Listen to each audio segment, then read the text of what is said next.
Президент.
This vote, the ayes are 415, the nays are 8, two-thirds being in the affirmative.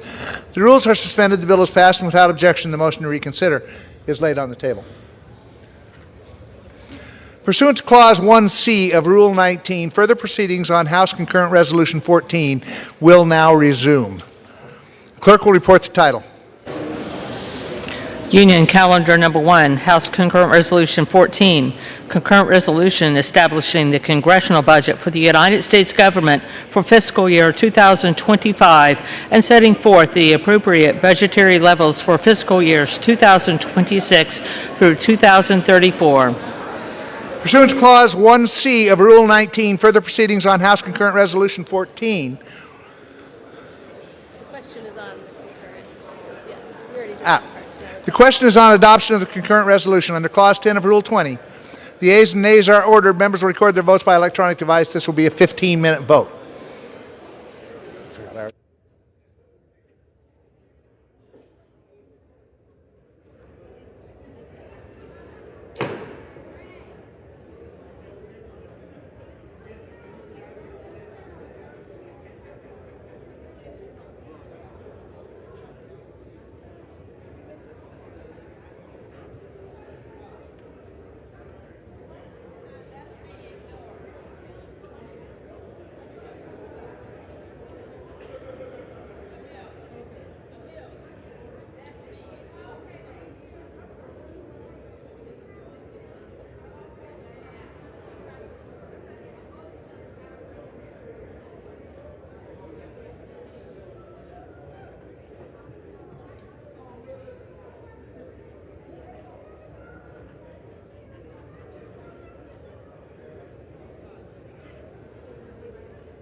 Vote, the ayes are 217, the nays are 215. Majority voting in the affirmative, the concurrent resolution is adopted.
The House will be in order.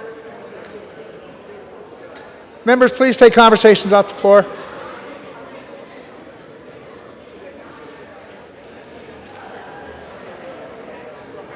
House will be in order.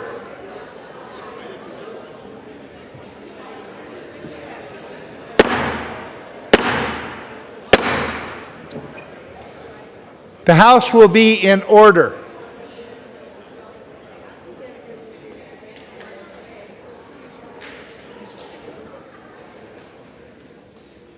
For what purpose does the gentleman from Pennsylvania seek recognition? Mr. Speaker, I ask unanimous consent on behalf of the Pennsylvania delegation to speak out of order. Without objection, the gentleman is recognized. Mr. Speaker, this past Saturday, February 22nd, 2025, beautiful York County, Pennsylvania was shaken by a horrific act of violence. Officer Andrew Duarte of the West York Borough Police Department was killed in the line of duty while responding to an active shooter at UPMC Memorial Hospital in York, which also included a hostage situation that wounded 5 other individuals. Officer Duarte demonstrated extraordinary courage with no regard for his own personal safety as he ran to the sound of the guns, as he put himself in harm's way to protect others. He paid the ultimate price to protect the innocent and serves as yet another stark reminder of the selfless and tireless dedication of our law enforcement officers who put their lives on the line each day to keep us safe. On Monday, I spoke to the Chief Millsaps, who told me that Officer Duarte's last act, as he lied, dying and bleeding out, was to pull one of his injured fellow officers to safety and behind the line of fire. Thank you will never be enough. As we mourn this breathtaking loss, we pray for Officer Duarte and extend our deepest condolences to his family, fellow officers, loved ones, and all who are fortunate enough to have crossed his path. May his bravery remain at the forefront and his legacy endure. His dedication to duty, tireless service, and selfless sacrifice set the standard by which we all should be judged. Let us honor him by remembering the immense price of safety and peace. May God bless you, Andrew. At this time, I ask the House to observe a moment of silence. Members, staff, guests, please rise for a moment of silence.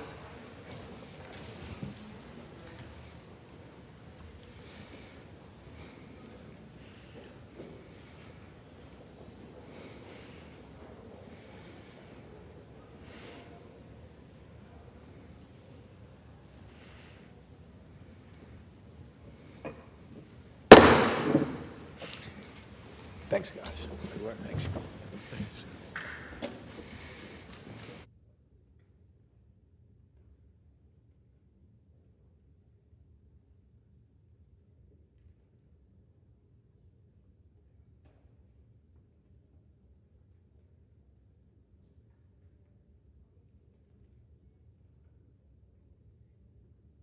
The chair will now entertain requests for 1-minute speeches. For what purposes the gentleman from Pennsylvania seek recognition? Mr. Speaker, I request unanimous consent to address the House for 1 minute and to revise and extend my remarks. Without objection, the gentleman is recognized for 1 minute. Thank you, Mr. Speaker. Mr. Speaker, I rise to recognize Public Schools Week.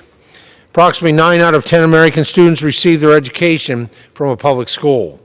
Our public school system, envisioned by our founding fathers, is meant to give every child, regardless of zip code, background, or ability, access to a quality education. These schools provide knowledge and skills that allow our young people to thrive and contribute to our communities. As a senior member of the Education and Workforce Committee and a former school board member, and having attended public schools growing up, I understand the vital role our school system plays in the success of not only the Commonwealth of Pennsylvania, but also our nation. Mr. Speaker, as part of Public Schools Week, I also want to acknowledge and recognize the tireless efforts of educators and staff who work each day to inspire and to support our students. Every child deserves access to a high-quality education, which helps foster growth and encourages students to achieve their greatest potential. Thank you, Mr. Speaker, and I yield back the balance of my time. For what purposes the gentleman from Illinois seek recognition? Mr. Speaker, I seek unanimous consent to address the House for 1 minute to revise and extend my remarks. Without objection, the gentleman is recognized for 1 minute.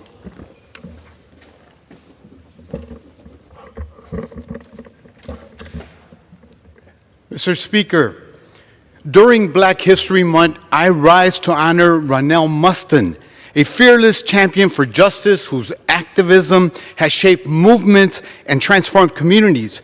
Ronell was a founding force behind the first organization to demand sanctions against South Africa's apartheid regimes. In 1979, as co-chair of the Chicago Peace Council, he fought to curb excessive U.S. military spending and redirect resources to those in need. His impact runs deep in Chicago. As a key architect of the 22nd Ward Independent Political Organization, Ronell helped pave the way for Harold Washington's historic election as the city's black mayor in 1983. For decades, he's been a relentless advocate for equity, justice, and true representation. His work has empowered countless voices and strengthened our democracy. Ronell, your legacy is one of courage and conviction. Thank you for your unwavering dedication to justice and your friendship. I yield back. For what purposes the gentleman from Tennessee seek recognition? I seek unanimous consent to address the House for 1 minute, revise and extend my remarks. Without objection, the gentleman is recognized for 1 minute. Mr. Speaker, I rise today to honor the many families still grieving from the heinous assault that claimed 1,200 innocent lives on October 7th, 2023. Last Monday marked the 500-day mark since Hamas terrorists perpetrated the unprovoked and truly evil attack. It was the deadliest assault on Israel and the Jewish community since the Holocaust. I want to commend President Trump and Israeli Prime Minister Netanyahu for their efforts to secure the recent ceasefire agreement. Because of their collaboration, we're seeing some of the 240 hostages be released, including Americans.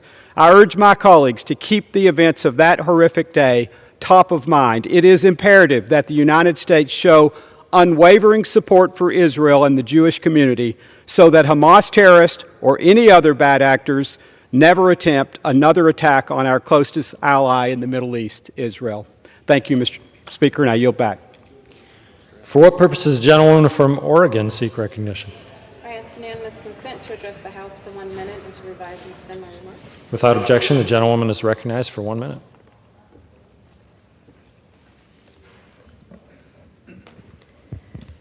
Mr. Speaker, I rise today to ask, when are prices going down? I was told that this would be priority number one for this administration and Speaker Mike Johnson, but I've yet to have a chance to vote on a single piece of legislation that actually lowers costs. I'm hearing from my constituents over and over and over and over and over again that their grocery bill is too high, that they can't afford to buy a home, and that their paycheck just doesn't go as far as it used to. We need to be doing more to help families get by instead of focusing on petty, partisan politics. I've said over and over again, my focus is lower costs, more jobs, and a better quality of life for Oregonians, and that I'll work with anyone to get that done. I'm pursuing all of that by co-leading bipartisan legislation to help rural small businesses, by advocating for funding for my district, and by actually listening to my constituents. It's time for others to do the same. I yield back. For purposes, the gentleman from Arizona seek recognition. I ask unanimous consent to address the House for 1 minute and revise and extend my remarks. Without objection, the gentleman is recognized for 1 minute.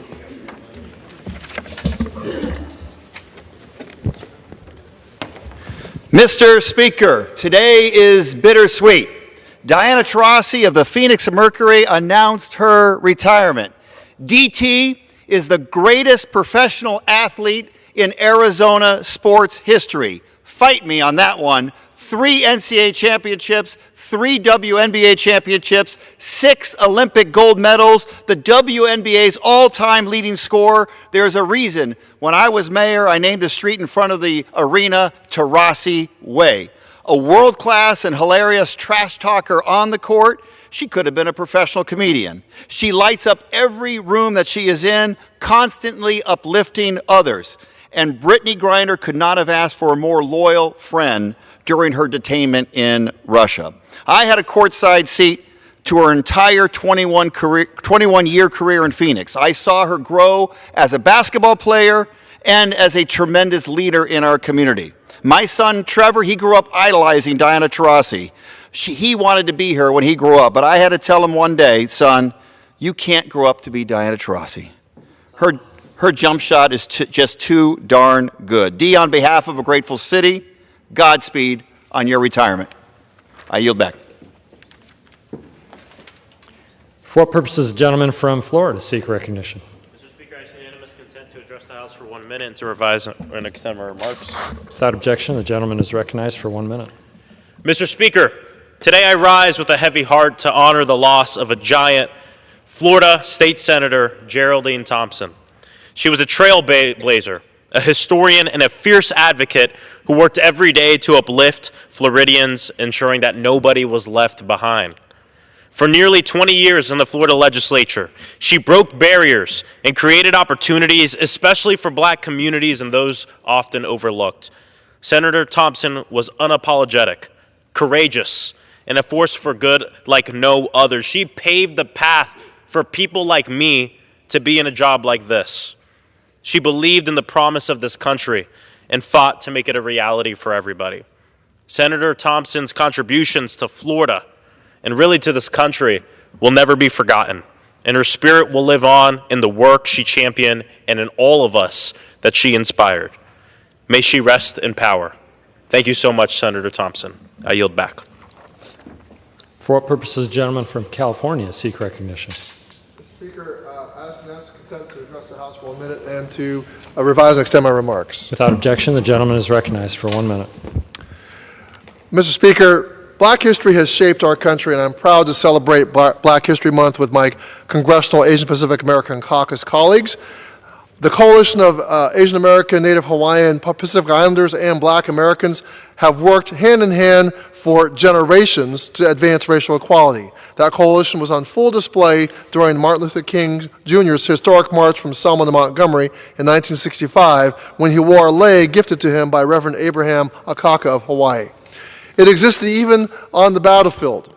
Senator Daniel Inouye was a proud and decorated member of the legendary 442nd Infantry Regiment. He recalled how he sustained injuries in combat which resulted in the loss of his arm.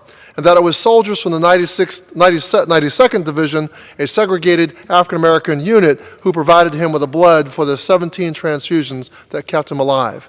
AA-NHPI history and Black history are inextricably tied together, and in the case of Senator Inouye, a blood bond uniting our two communities together.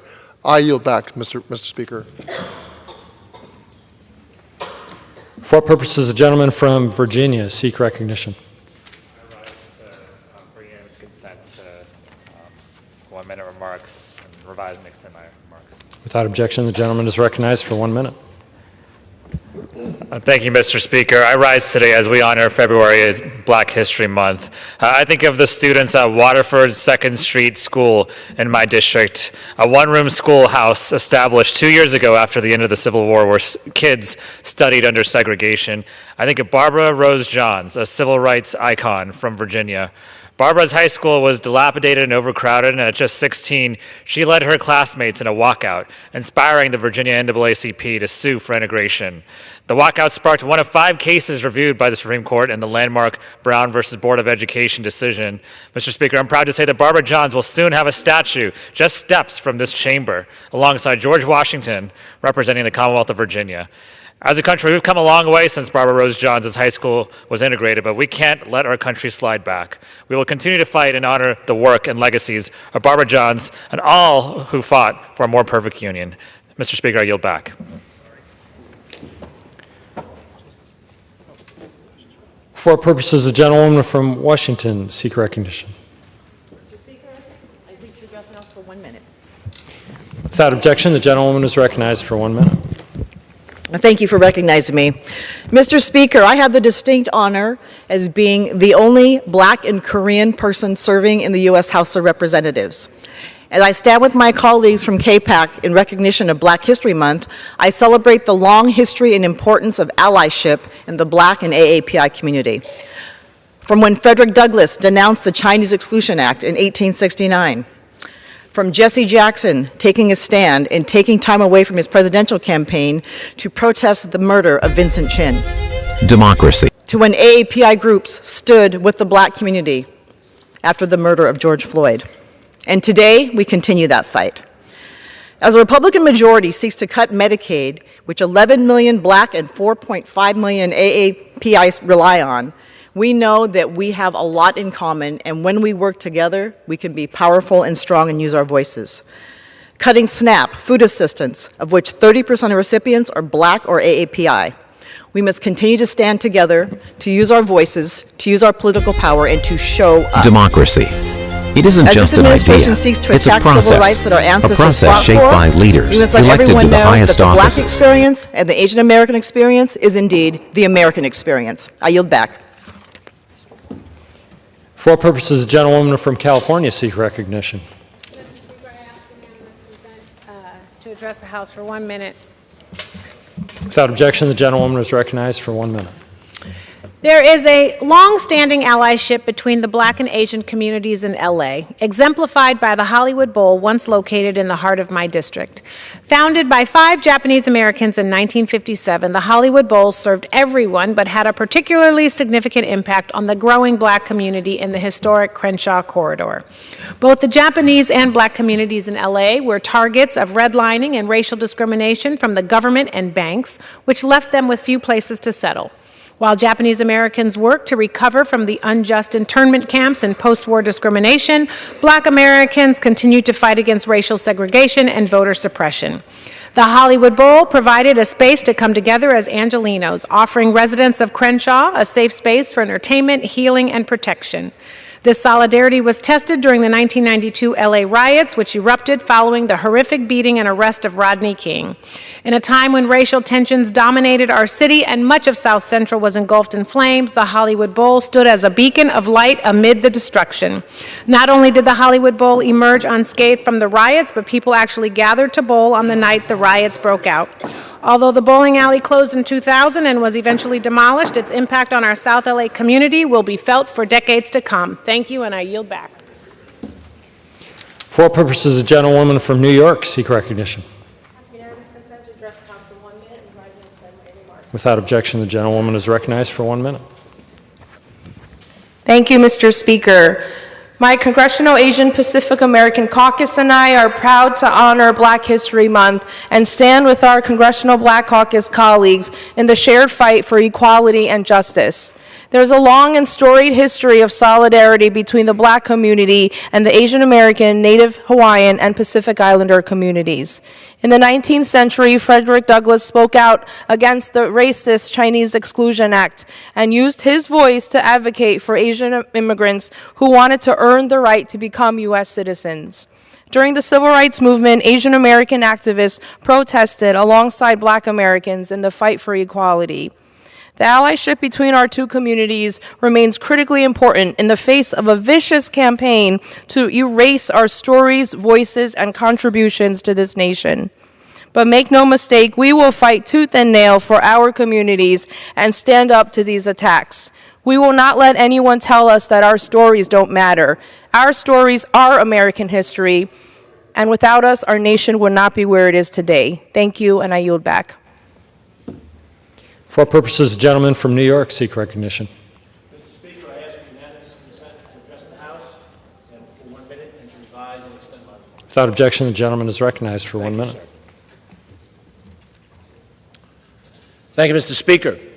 House Republicans just passed their budget plan.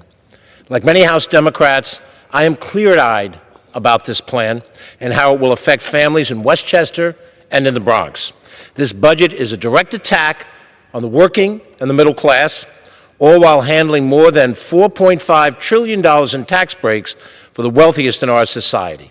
The cuts needed for these tax breaks will mean over 196,000 residents in my district are at risk of losing Medicaid coverage. This includes 73,000 children and 27,000 seniors. This budget plan also threatens 74,000 people who count on SNAP to put food on the table.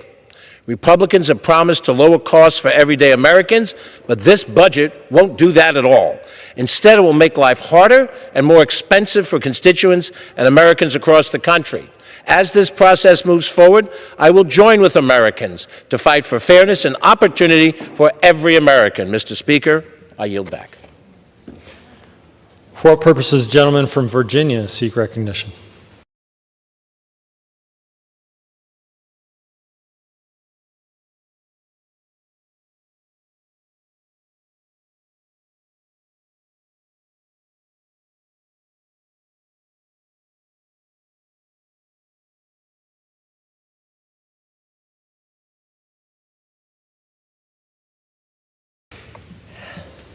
Standing in opposition. During their campaigns, Donald Trump and my Republican colleagues promised to get to work to lowering prices for the American people. This budget is a betrayal of that promise. It's a betrayal of millions of our children, our parents, and our seniors. It's a betrayal of the 1/3 of New Jersey children who rely on Medicaid. It's a betrayal of the 1/3 of new mothers who count on Medicaid for their prenatal care. It's a betrayal of 6 in 10 New Jersey seniors living in nursing homes. It's a ripoff of New Jersey taxpayers as Republicans have prioritized tax cuts for their billionaire donors over the lives of everyday citizens who will suffer under this new budget. My neighbor, Tom Kane, has over 70,000 Medicaid recipients, including over 27,000 children. Does Congressman Van Drew from New Jersey know a vote for this budget means abandoning 177,000 of his residents for the billionaire class? Does Congressman Chris Smith know that there are 178 Medicaid recipients in his district, including nearly 100,000 children, who will be cut and will lose their coverage simply to enrich Trump's billionaire friends? A few weeks ago, I offered an amendment in a budget committee to eliminate these disastrous cuts. Not a single Republican gave me a vote on this issue. Last night, I offered the same amendment to the Rules Committee, and the same outcome, not one Republican vote. I only hope that there are at least a few of my Republican colleagues today who have the courage and the humanitarian to stand up for their most vulnerable constituents and to vote no. I urge a no vote here, and I yield back my time. Gentleman from Pennsylvania reserves. Gentleman from Texas is recognized. Mr. Chairman, I yield 2 minutes to the gentleman from the Commonwealth of Pennsylvania, our Agriculture Committee Chair and my friend G.T. Thompson. Gentleman from Pennsylvania is recognized for 2 minutes. Mr. Speaker, this budget resolution begins the process of delivering on President Trump's agenda, and that agenda is clear.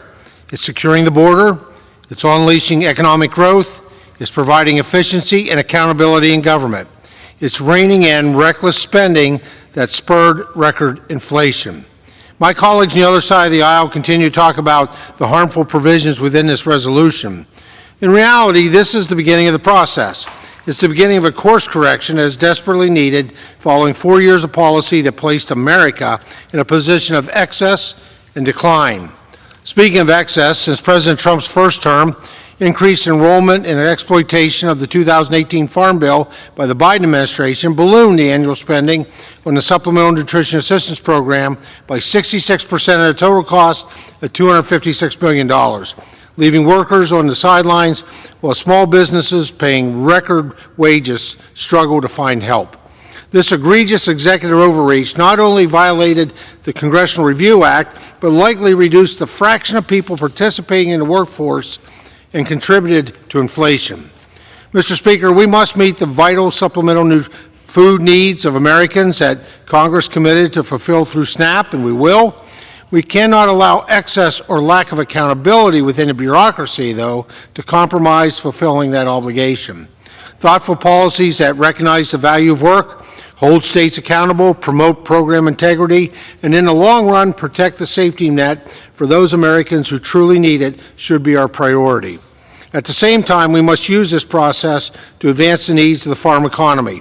We cannot leave our most ardent supporters in rural America without new resources and empty-handed for a third year. House Republicans have a mandate to restore America's faith in government, and we will protect hardworking taxpayers, bringing the largest tax increase in American history, and will provide for the neediest among us while simultaneously delivering a foundation for economic growth and prosperity. Mr. Speaker, let us ensure America is once again the land of opportunity and thriving communities, and passage of this resolution is one step in that process. And I yield back. Gentleman yields back his time. Let me remind the managers on both sides of the time remaining in this portion of the debate. The majority side has 39 3/4 minutes remaining. Gentleman from Pennsylvania still manages 37 1/2 minutes remaining in this portion of the debate. Gentleman from Pennsylvania is recognized. Thank you, Mr. Chair, and I would remind my friend and fellow Pennsylvanian who just spoke, this bill would put 3.1 million people in our beloved Commonwealth of Pennsylvania at risk of losing Medicaid. With that, I yield 2 minutes to the gentlewoman from the Virgin Islands, distinguished member of the Budget Committee, Ms. Plaskett.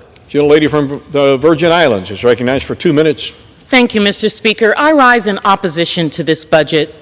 We know that a budget is a statement of values. In simple terms, you put your money where your mouth is. And the money my Republican colleagues are getting right now is going to the class that they are beholden to, the uber wealthy. The bulk of those called savings come from slashing Medicaid funding, which ensures that 70 million Americans, and funds from the Children's Health Insurance Program, CHIP, where another 10 million American children are helped. Those savings that they're getting are being created so that they can then give that money, give those savings to the ultra-rich. 20% of the population of the Virgin Islands are at risk of losing their health care under this budget. Veterans, children, families that are working, that are barely making it, rely on this.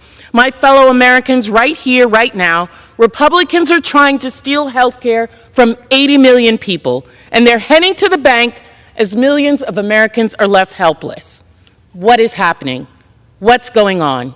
Republicans are intentionally targeting grandmothers, targeting children, targeting veterans that live in your neighborhood. My fellow Americans, they're going to throw some peanuts, a couple of $100 at each one of us, and tell us that you're getting some taxes back. But that's the amount of money that the very wealthy are getting. Average $314,000 are going to them at the expense of American people. Fraud, waste, and abuse. They're going to tell you they're using that money to get rid of illegals. They're going to tell you that they're going to try and dramatically change the landscape. No, they're only changing the landscape for those individuals that they are beholden to. $2 trillion of cuts for $4 trillion of money that are going into the pocket of individuals that they are beholden to. That's what's happening.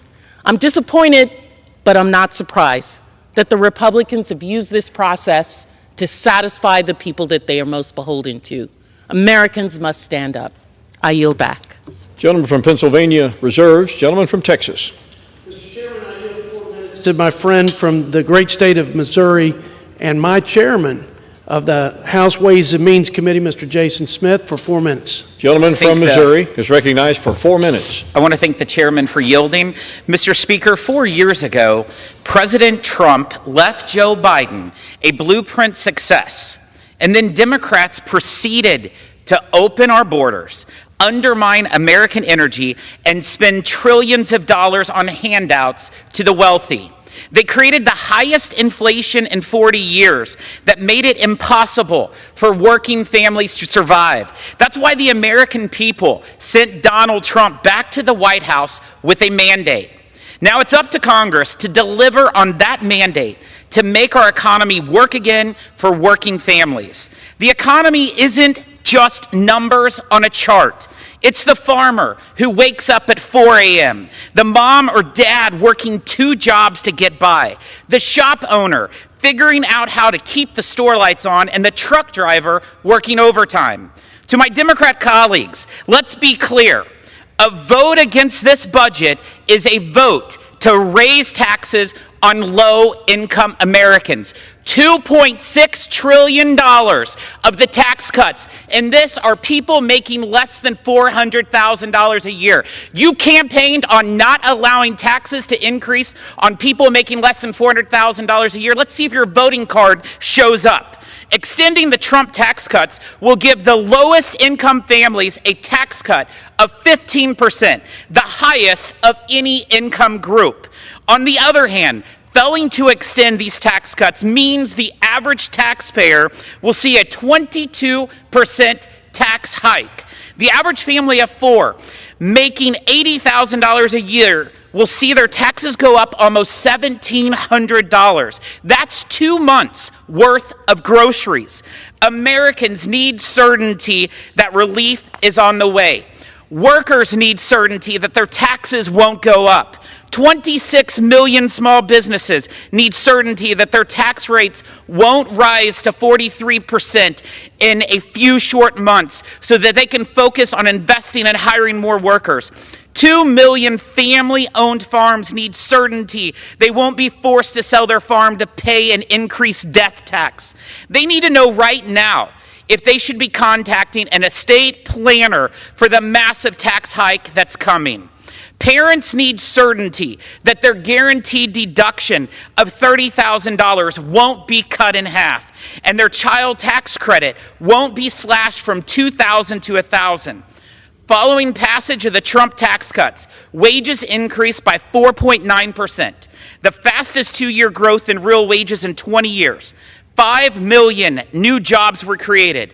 More than 6 million people were lifted out of poverty. Real median household income rose by $5,000. The economy grew a full percentage point higher than CBO's initial forecast, and revenues have remained steady at 17% of GDP. Building on President Trump's tax cuts will deliver a new golden age of prosperity.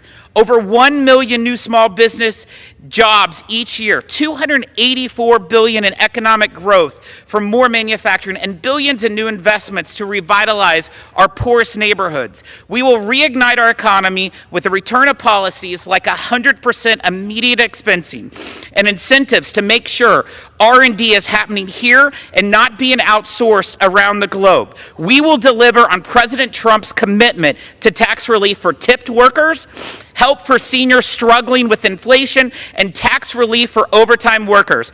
President Trump's policies will spark an economic recovery, and that recovery starts by passing this budget so we can send one big, beautiful bill to President Trump's desk. I yield back.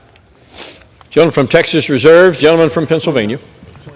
I would remind the gentleman that this bill would put 1.3 million people in Missouri at risk of losing Medicaid. With that, Mr. Chair, I yield 2 minutes to the gentlewoman from Texas, distinguished member of the Budget Committee, Ms. Escobar. Gentlelady from Texas is recognized for 2 minutes. Thank you, Mr. Chairman, and thank you, Mr. Ranking Member. To my fellow Americans, let's talk about what's really happening here today.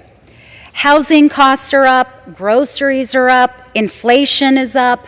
Donald Trump is threatening more tariffs, which means our costs will continue to go up. It's no wonder that the bond market is flashing a warning sign about slowing economic growth under Donald Trump. And my Republican colleagues, instead of working with us to lower costs, what are they doing? They are working to give billionaires massive tax breaks. And they'll do that by making life costlier for everyone else. In fact, this budget bill that will be on the floor today will have enormous consequences. It will make America poorer, sicker, and hungrier. It will close hospitals and clinics. It will kick seniors out of nursing homes. It ends support for Americans with disabilities. It will double health care costs and more. That's just the Medicaid portion of it. In Texas, in my state, over 4 million Texans stand to lose with the cuts that they will implement, that this bill will unlock, but with cuts to Medicaid. And it's not just that. It gets worse.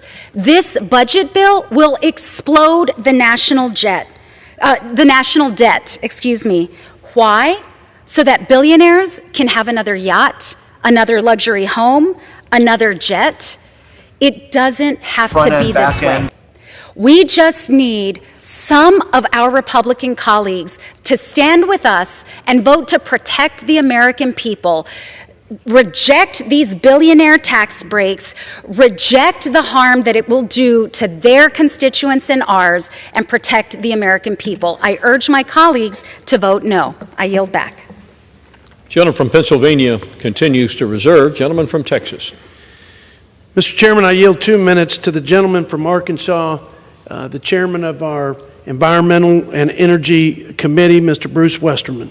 Gentleman from Arkansas is recognized for 2 minutes. Thank the gentleman for yielding. Mr. Chairman, I rise today in support of the fiscal year 2025 budget resolution. My constituents know firsthand how the failed policies of the left resulted in increased grocery and energy bills, opened our borders, imperiled our national security, accelerated our debt, and have made it next to impossible to build and use our natural resources here at home, making us dependent on our adversaries. This budget creates a blueprint to deliver on the promises we made to the American people, righting the wrongs of the past, unleashing America's energy potential, and implementing the full America First agenda. Advancing the budget resolution opens the door for the budget reconciliation process. It will allow committees to begin our work on the nuts and bolts of budget reconciliation, implementing savings across government and harnessing our biggest revenue generators, such as domestic energy production. By unlocking access to our energy and mineral reserves, actively managing our forests, streamlining burdensome permitting processes, and repealing wasteful IRA spending, we will deliver a responsible reconciliation bill that builds the wealth of our nation. As a former member of the House Budget Committee, I appreciate the budget process and have great respect for Chairman Arrington and his staff in getting this budget resolution to the House floor. Mr. Chairman, while our colleagues across the aisle are using made-up numbers that have no basis or substance as a scare tactic on the American people, I can say as a former state legislator, and I'm happy to remind my colleagues across the aisle, that Medicaid is a state and federal program, and not a single person will lose Medicaid coverage unless their state makes that choice. Mr. Chairman, this resolution has my full support, and I encourage my colleagues to vote for it, and I yield back. Gentleman from Texas reserves. Gentleman from Pennsylvania. I would remind the gentleman that this big, beautiful bill for billionaires would put 820,000 people in Arkansas at risk of losing Medicaid. Now, Mr. Chair, I yield 1 minute to the gentleman from New York, the Democratic leader of the House, and my friend, Mr. Jeffries.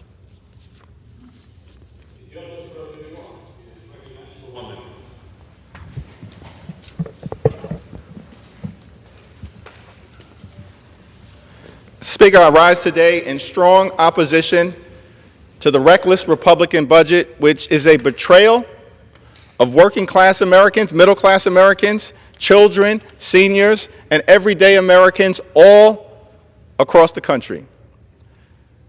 I thank the distinguished gentleman from Pennsylvania, the top Democrat on the Budget Committee, Brendan Boyle, for his leadership, all of the members of the Budget Committee, all of the members of the House Democratic Caucus who are standing up for the American people by opposing this reckless Republican budget that will devastate people all across the land.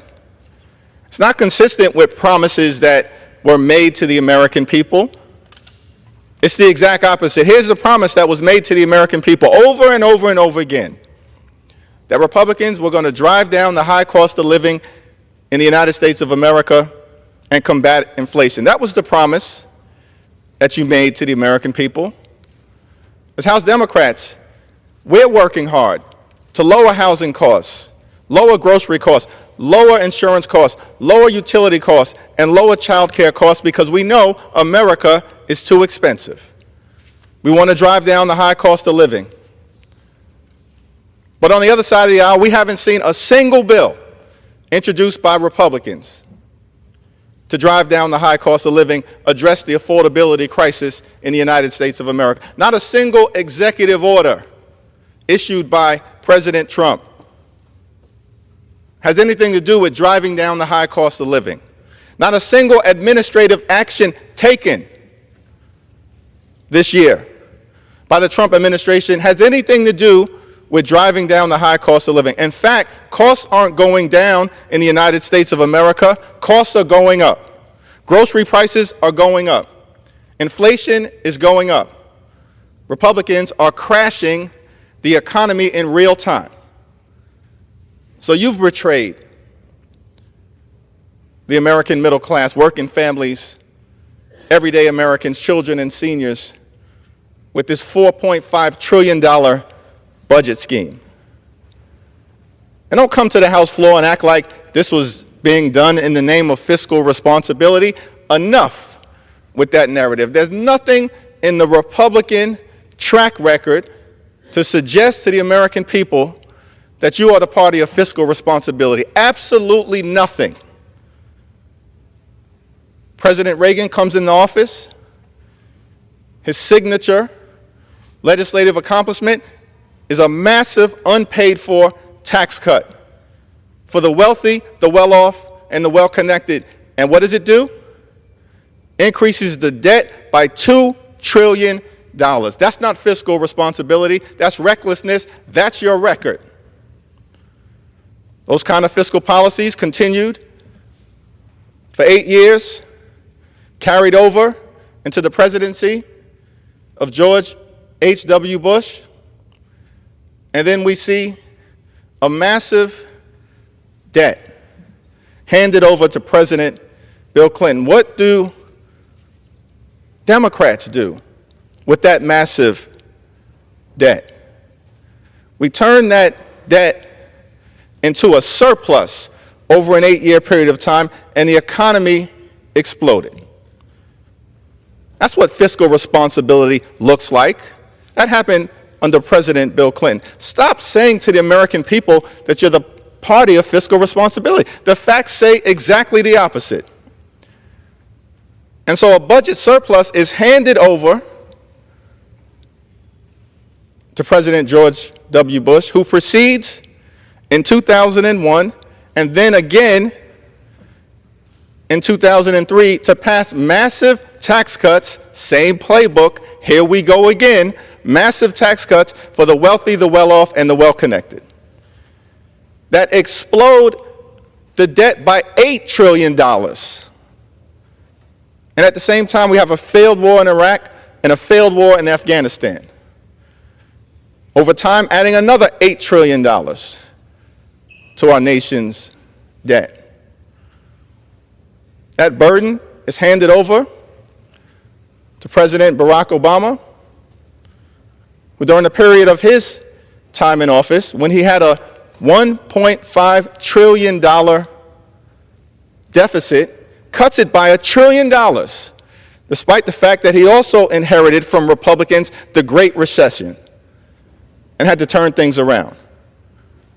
So he cuts the deficit by $1 trillion, from $1.5 trillion to $500 billion. You asked about numbers? Here are the numbers. And then that gets handed over to President Trump in his first term, who proceeds, of course, to follow the same Republican playbook. Has nothing to do with fiscal responsibility and everything to do with massive tax cuts for the wealthy, the well-off, and the well-connected. And so Republicans passed the GOP tax scam. 83% of the benefits set aside for the wealthiest 1%. And in connection with the GOP tax scam, explode the debt by another $2 trillion that you force working families, middle-class folks, and everyday Americans to pay for. Republicans are not the party of fiscal responsibility. Stop trying to convince the American people otherwise. Same playbook. In fact, during the administration of Donald Trump, during his first 4 years, the debt exploded to such a degree that 25% or so of our nation's debt came from just the first term of President Donald Trump. 25%. We've been around for over 248 years. The party of fiscal responsibility. And then, of course, President Biden inherits a significant deficit, overwhelming debt in his 2 years. First 2 years gets a lot done and cuts the deficit by $1.7 trillion. There's still a lot of work for all of us to do. But do not pretend that any of this, that this budget resolution has anything to do with fiscal responsibility or keeping your promises to the American people. You promised to lower the high cost of living, have done nothing about it. And so, here we are again. There you go again with this GOP tax scam. Same exact playbook. $4.5 trillion worth of cuts for the wealthy, the well-off, and the well-connected disproportionately to benefit billionaire donors and well-connected corporations.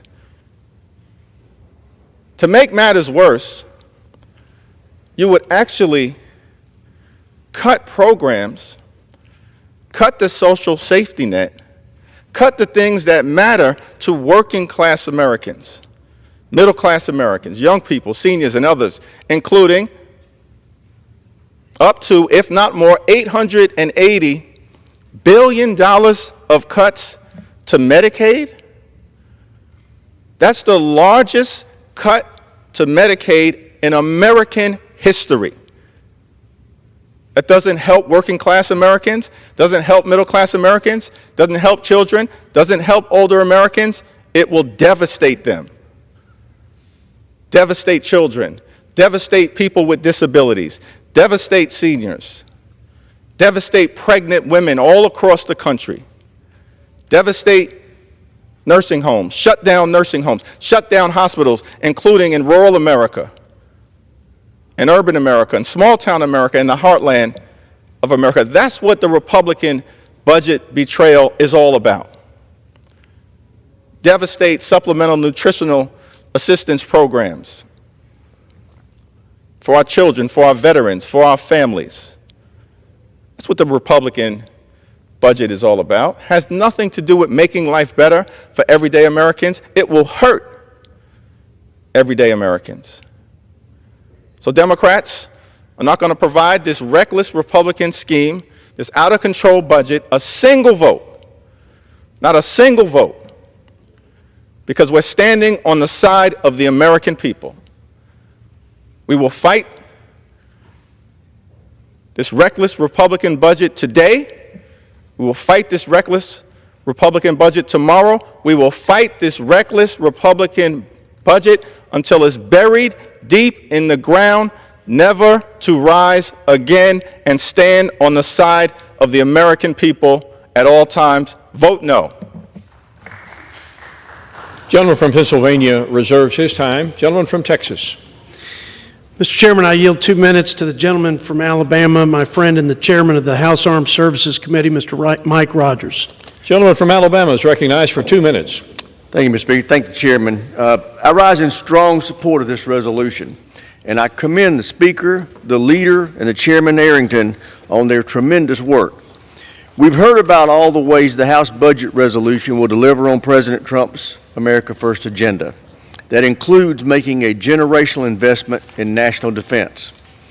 The $100 billion in defense spending this resolution unlocks will enable us to begin restoring American deterrence, prioritizing lethality, and ensuring peace through strength.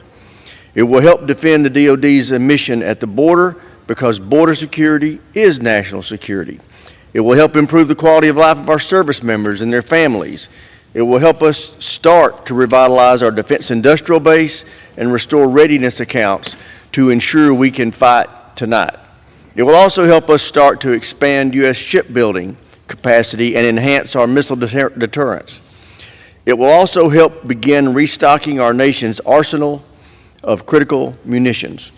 And it will help us position our military to outcompete and out-innovate China. Achieving the President's goal of peace through strength will ultimately require us to get defense spending back above 4% of GDP. But none of that can happen unless we pass this budget resolution today. I urge my colleagues to join me in supporting this resolution. I yield back the balance of my time. Gentleman from Texas reserves. Gentleman from Pennsylvania. Mr. Chair, I would remind the gentleman that this bill would put 950,000 people in Alabama at risk of losing Medicaid. With that, it is my honor to yield 2 minutes to the gentlewoman from Minnesota, distinguished member of the Budget Committee, Ms. Omar. Gentlelady from Minnesota is recognized for 2 minutes. Thank you, Ranking Member. Thank you, Mr. Speaker. I rise in strong opposition to this Republican budget resolution because it is not a budget, it is a blueprint for American decline. Let's be clear.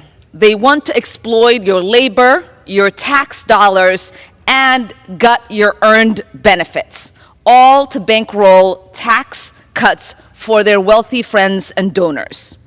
They want to increase your healthcare costs while Elon Musk and his friends hoard even more wealth. And they have the audacity to call it fiscal responsibility. This proposal will only deepen the constitutional crisis we are already in.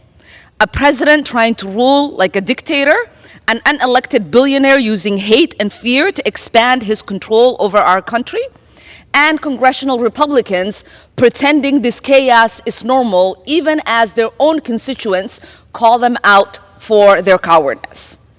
Our government is being hollowed out, our institutions are falling apart, and today, House Republicans are slashing programs that people rely on to enact massive $4.6 tax giveaway to the rich. So I ask my Republican colleagues, who will you serve? The people who sent you here or the billionaires trying to buy our democracy? I yield back. Gentleman from Pennsylvania continues to reserve his time. Members are advised to not only direct their comments to the chair, but to refrain from engaging in personalities toward the president. Gentleman from Texas. Mr. Chairman, the minority leader regurgitated a talking point from the Democrat Party we've heard now for years. We heard it prior to the passage of the Tax Cuts and Jobs Act in 2017. He said 83% of the Tax Cuts and Jobs Act benefits would accrue to the top 1% of income earners. The Washington Post, which is no bastion of conservative journalism, said that, well, they gave him two Pinocchios for that one and called it a zombie claim, called it galling, and PolitiFact agreed with them and said it was flat out misleading. With that, Mr. Chairman, I'd like to yield a minute to my friend, the gentleman from California, Mr. Tom McClintock, also a member of the House Budget Committee. Gentleman from California is recognized for 1 minute. Mr. Chairman, this resolution not only saves an average family about $16,000 over the next 10 years through reduced spending, it also prevents a crushing $1,500 annual tax hike on a struggling family earning just $75,000 a year. I have news for the minority leader. That ain't rich, they can't afford it, and they don't deserve that. The details will come in the reconciliation bill, which can't be drafted until this resolution passes. So our Democratic colleagues ought to wait to see what the committees actually propose before setting their hair on fire. You know, the people didn't save our country last November. They gave us the tools to save it. It's now up to us to use them. This resolution unlocks a powerful tool and is a critical step to stop the reckless theft of the earnings, the productivity, the prosperity, and the dreams of the American people. I yield back. Gentleman from Texas reserves his time. Gentleman from Pennsylvania. Mr. Chair, I would remind the gentleman that this bill would put 13.4 million people in California at risk of losing Medicaid. I would further remind my friend, the chair of the Budget Committee, that it was not the Democratic leader's statistic that he was quoting, about 83%. It was the Congressional Budget Office that found that 83% of the 2017 Trump tax cuts go to the richest 1% of Americans. With that, I yield 2 minutes to the gentleman from New York, distinguished member of the Budget Committee, Mr. Tonko. New York is recognized for 2 minutes. Thank you, Mr. Speaker. It was quite remarkable to go back home to New York's 20th District last week after spending 12 hours moving this monstrosity through the Budget Committee. Everywhere I went, folks were imploring me, begging, pleading to stand up to this cruelty. And that's after weeks of receiving nonstop calls from thousands of activated and engaged constituents, many of whom are reaching out to me for the very first time.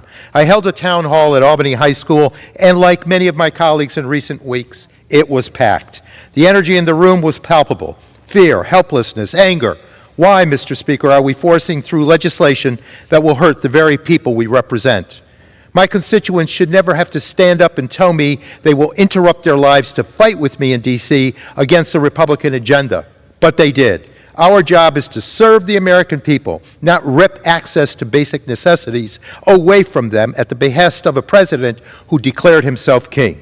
Frankly, it's insulting to me, to this institution, to the working families of New York's 20th District, and every American who is still struggling just to get by. But here we are, blowing a $3 trillion hole in our national debt to serve billionaire oligarchs instead. Billionaire oligarchs and donors who will never have to wonder whether they can afford to go to the doctor, retire with dignity, or even put food on the table to feed their children at night. It's outrageous, it's a ripoff, it's a heartless betrayal of the American people, the middle class, working families, and future generations. My district has asked me, where is the solution to this? It rests right in this chamber. Let us assume the responsibilities, the duties, the authority, the power we have by the Constitution, with the power of the purse placed in our hands here in the House of Representatives. Let's act accordingly. They didn't want a president to circumvent Congress. They didn't want an agent who never had a background check, who was never confirmed by the U.S. Senate, and who is wielding a chainsaw at our programs and not showing sensitivity, compassion, intellect, and academics that will make the true difference. With that, I yield back. Yields. Gentleman from Pennsylvania reserves his time. Once again, the chair would remind and implore all members to not engage in personalities toward the president and direct your remarks to the chair. Gentleman from Texas. Thank you, Mr. Chairman. I yield 1.5 minutes to my friend, the gentleman from the Hoosier State of Indiana, Mr. Marlin Stutzman. Thank you, Mr. Chairman. Mr. Speaker, I rise in strong support of this resolution because it delivers on the promise that we made to the American people by extending the Tax Cuts and Jobs Act and fulfilling President Trump's agenda. This is direly needed. For the past 4 years, the American people have lived through the longest sustained period of debt and deficit in our nation's history. During that same time, Americans have also had to grapple with hyperinflation and record high energy costs and grocery costs at the grocery store. This budget will usher in a new golden era that the American people are yearning for, and where free enterprise can flourish, energy production is unleashed, and our fiscal health is restored. This budget does so by extending the Tax Cuts and Jobs Act, which delivered wage increases of 4.9% and the lowest poverty and unemployment rates in 50 years. This budget also achieves a deficit reduction of $1 billion over 10 years and achieves massive savings in our spending. Washington doesn't have a revenue problem. Washington has a spending problem. Mr. Speaker, the American people sent us here to fulfill a mission, putting our nation back on a trajectory towards success and prosperity. Passing this resolution is the first step in that process. This budget doesn't betray the middle class. It saves the middle class and empowers the middle class for a prosperous future. Mr. Speaker, I support this resolution, and I encourage my colleagues to do the same. This is the first time that I remember where we are actually being fiscally responsible, and I'll yield back the balance of my time. Gentleman yields. Gentleman from Texas reserves. Gentleman from Pennsylvania. Mr. Chairman, I would remind the gentleman that this bill would put 1.8 million Hoosiers at risk of losing Medicaid. With that, I'm happy to yield 2 minutes to the gentlewoman from California, the ranking member of the Financial Services Committee, Ms. Waters. Gentlelady from California is recognized for 2 minutes. Thank you very much, Mr. Speaker. I strongly oppose the Republican budget ripoff. I hear from constituents every day about the high cost of living. Under the Trump administration, health care costs are rising, and putting food on the table is getting harder as egg prices skyrocket and housing remains unaffordable. Unfortunately, the Republican ripoff is a slap in the face to working families. Trump, Elon Musk, and House Republicans are asking us to support axing Medicaid by $180 billion, even though food stamps reduce rural poverty. Republicans will cut this program too by $230 billion. Republicans are defunding the police by stripping funding from the Consumer Financial Protection Bureau, and the CFPB is the only federal cop on the block to hold Wall Street banks and big tech payment apps accountable when they cheat Americans. It is shameful that while families suffer from high prices, Musk is firing thousands of federal workers and stealing sensitive data from his competitors. Although this ripoff cuts $2 trillion in vital programs, and what do Republicans plan to do with this money? Oh, they're going to give it. They're going to give it to the billionaires in this country. $4.5 trillion in tax cuts. If that math doesn't compute, it's because they expect Americans to buy the next mega yacht for Jeff Bezos. Well, I tell you, we're not going to do that, and we want to tell you today, Democrats are no on this budget. It is outrageous that you all have the audacity to come here with this budget that harms so many Americans and ask us to support billionaires and think we're going to buy it?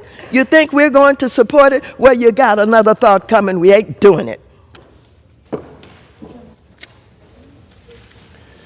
Chairman from Pennsylvania reserves.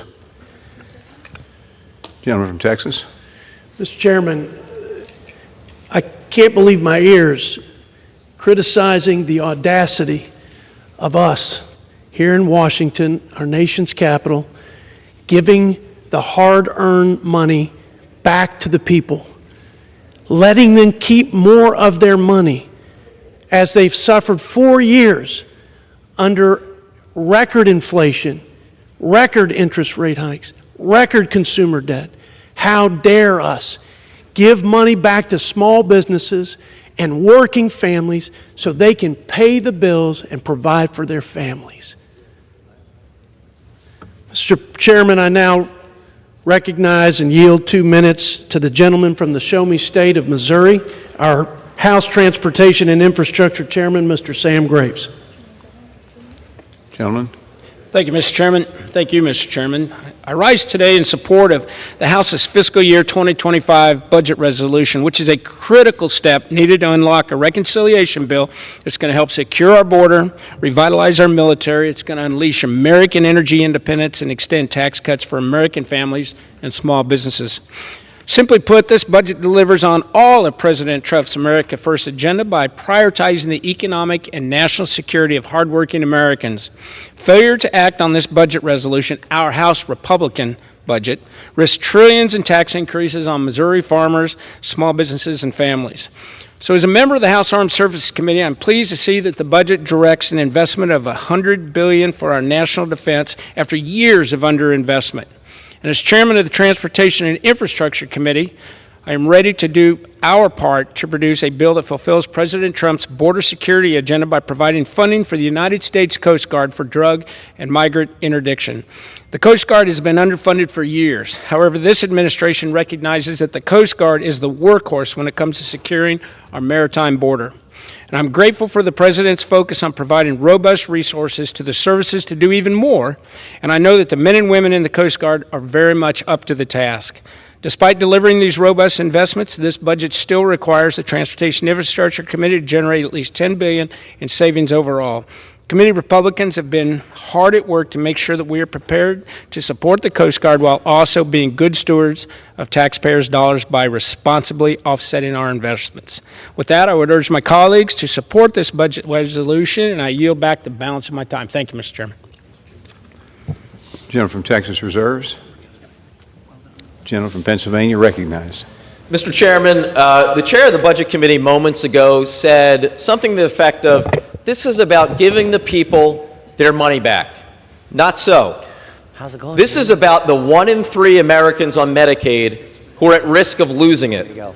Because what is in this budget plan, in black and white, the largest cuts to Medicaid in American history, cuts to other programs like SNAP, school lunches, Head Start. And why? To deliver tax cuts, 83% of which go to the richest 1% of Americans. That's what this plan is about. And with that, I'm happy to yield 2 minutes to the gentlewoman from Connecticut, my friend, the ranking member of the Appropriations Committee, Ms. DeLauro. 2 minutes.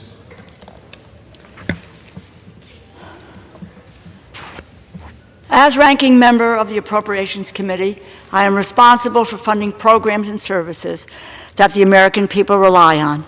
I also see the importance of programs like Medicaid, which help tens of millions of people afford health insurance. After all their talk about lowering the cost of living, Republicans wasted no time in making their real priorities clear. For this majority, billionaires and the biggest corporations always come first.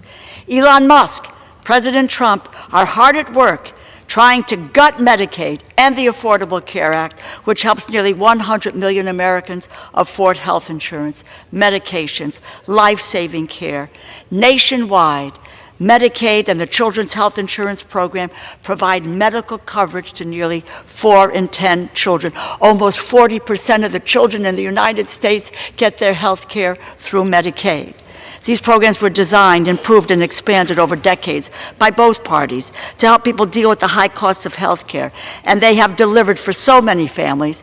In my district alone, there are 229,000 people on Medicaid, including 79,000 children, 33,000 seniors. Medicaid paid for 3,000 births last year, providing comprehensive prenatal, delivery, postpartum care to newborns and mothers. These are programs that help families and children. Medicaid works. Elon Musk is only interested in helping the richest among us. His dream is to fully extend more than $4.5 trillion worth of tax breaks to their billionaires and the wealthiest corporations in the world. How will they pay for these tax cuts? Pay for this massive giveaway? Republicans want to pay for this with cuts to Medicaid, $880 billion from Medicaid and the Affordable Care Act, putting coverage at risk for millions of Americans and raising their premiums. To cut even more from the program, they also want to make it harder for people. Thank you. Who bears the brunt of these cuts? Seniors, children, low-income families, people with disabilities, those struggling the most high health care costs are the first ones left behind. Republicans are coming for SNAP next, threatening 40 million Americans who are just trying to put food on the table. Democrats will stand where we always do, on the side of the middle class, against yet another reckless Republican budget that steals even more wealth for billionaire class. Thank you, and I yield back. Gentleman from Pennsylvania reserves. Gentleman from Texas. Mr. Chairman, I yield 3 minutes to my good friend from the great state of Ohio, also chairman of the House Judiciary Committee, Mr. Jim Jordan. Recognized. Thank you, Mr. Chairman. Thank the gentleman for yielding. The budget resolution will allow us to cut taxes, reduce spending, help our national defense, and secure the border, which is exactly what we told the voters we were going to do in the election. I always say this, we make this job way too complicated. It's pretty darn simple. What did you tell the voters you were going to do when you put your name on the ballot? If you get elected, go do what you said. The American people elected us. Majority in the House, majority in the Senate, 77 million voted for President Trump. We told them what we were going to do. Now it's time to do it, and this is step one of that process.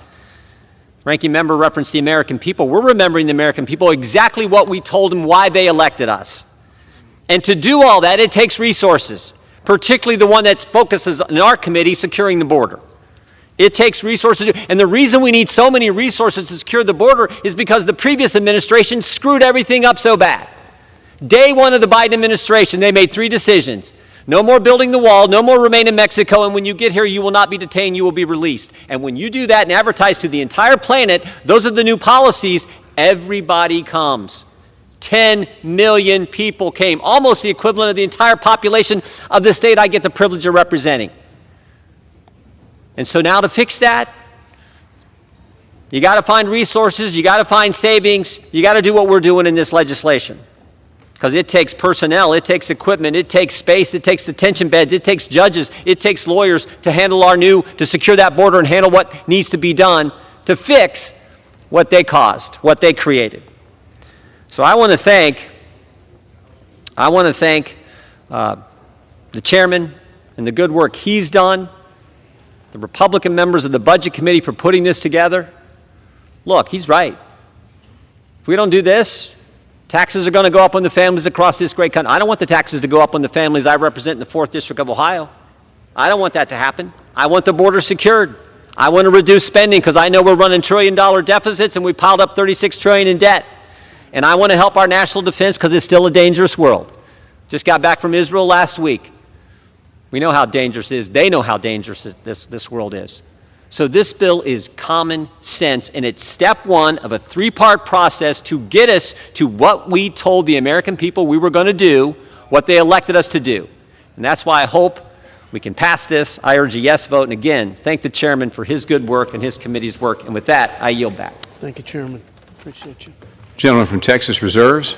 Mr. Chairman, the gentleman from Ohio is actually right. It is a dangerous world. And you know, Mr. Chair, what makes it more dangerous is when under this administration, the United States is voting with Russia and North Korea and Hungary and voting against every single one of our Democratic allies. That makes a dangerous world infinitely more dangerous. And with that, I'm happy to yield to my friend, the gentleman from California, the ranking member of the Natural Resources Committee, Mr. Huffman. Gentleman recognized. Thank you, Mr. Chair. I thank the gentleman. 4 weeks, in just 4 weeks, Donald Trump has sown chaos all over this country. his administration is defying court orders, firing federal workers, freezing vital funding that our constituents depend on, impacting everything from wildfire preparations to water security and health and housing programs and a lot more. All of this under the guise of cost savings. But the reality is there are no meaningful savings or other benefits for average taxpayers. Real people's lives are being turned upside down. Our National Park Service, workers at a number of federal agencies, farmers, firefighters, everyone who depends on federal services is feeling the squeeze of this reckless agenda. Meanwhile, Republicans are preparing their budget reconciliation bill, which is going to cost at least $4 trillion.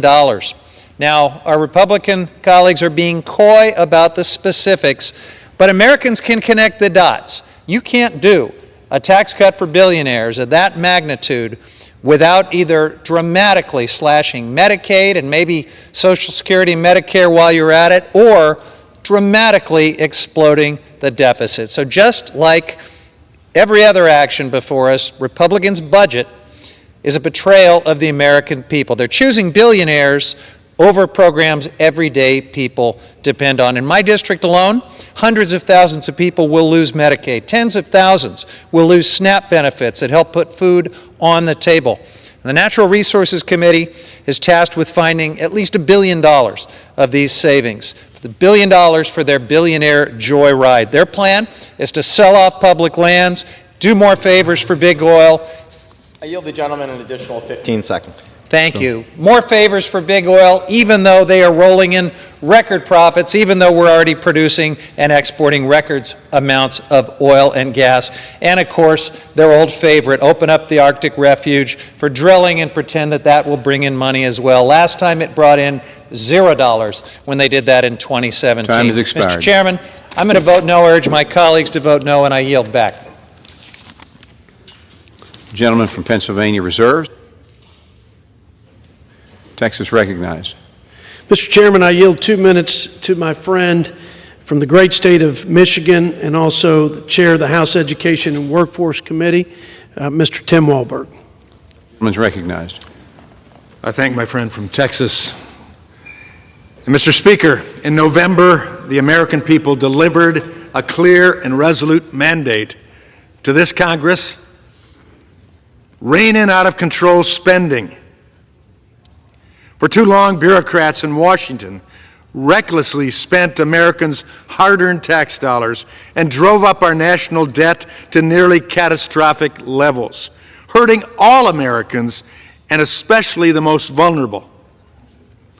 For example, the Biden-Harris administration attempted to spend as much as $1 trillion through his illegal and irresponsible student loan bailouts.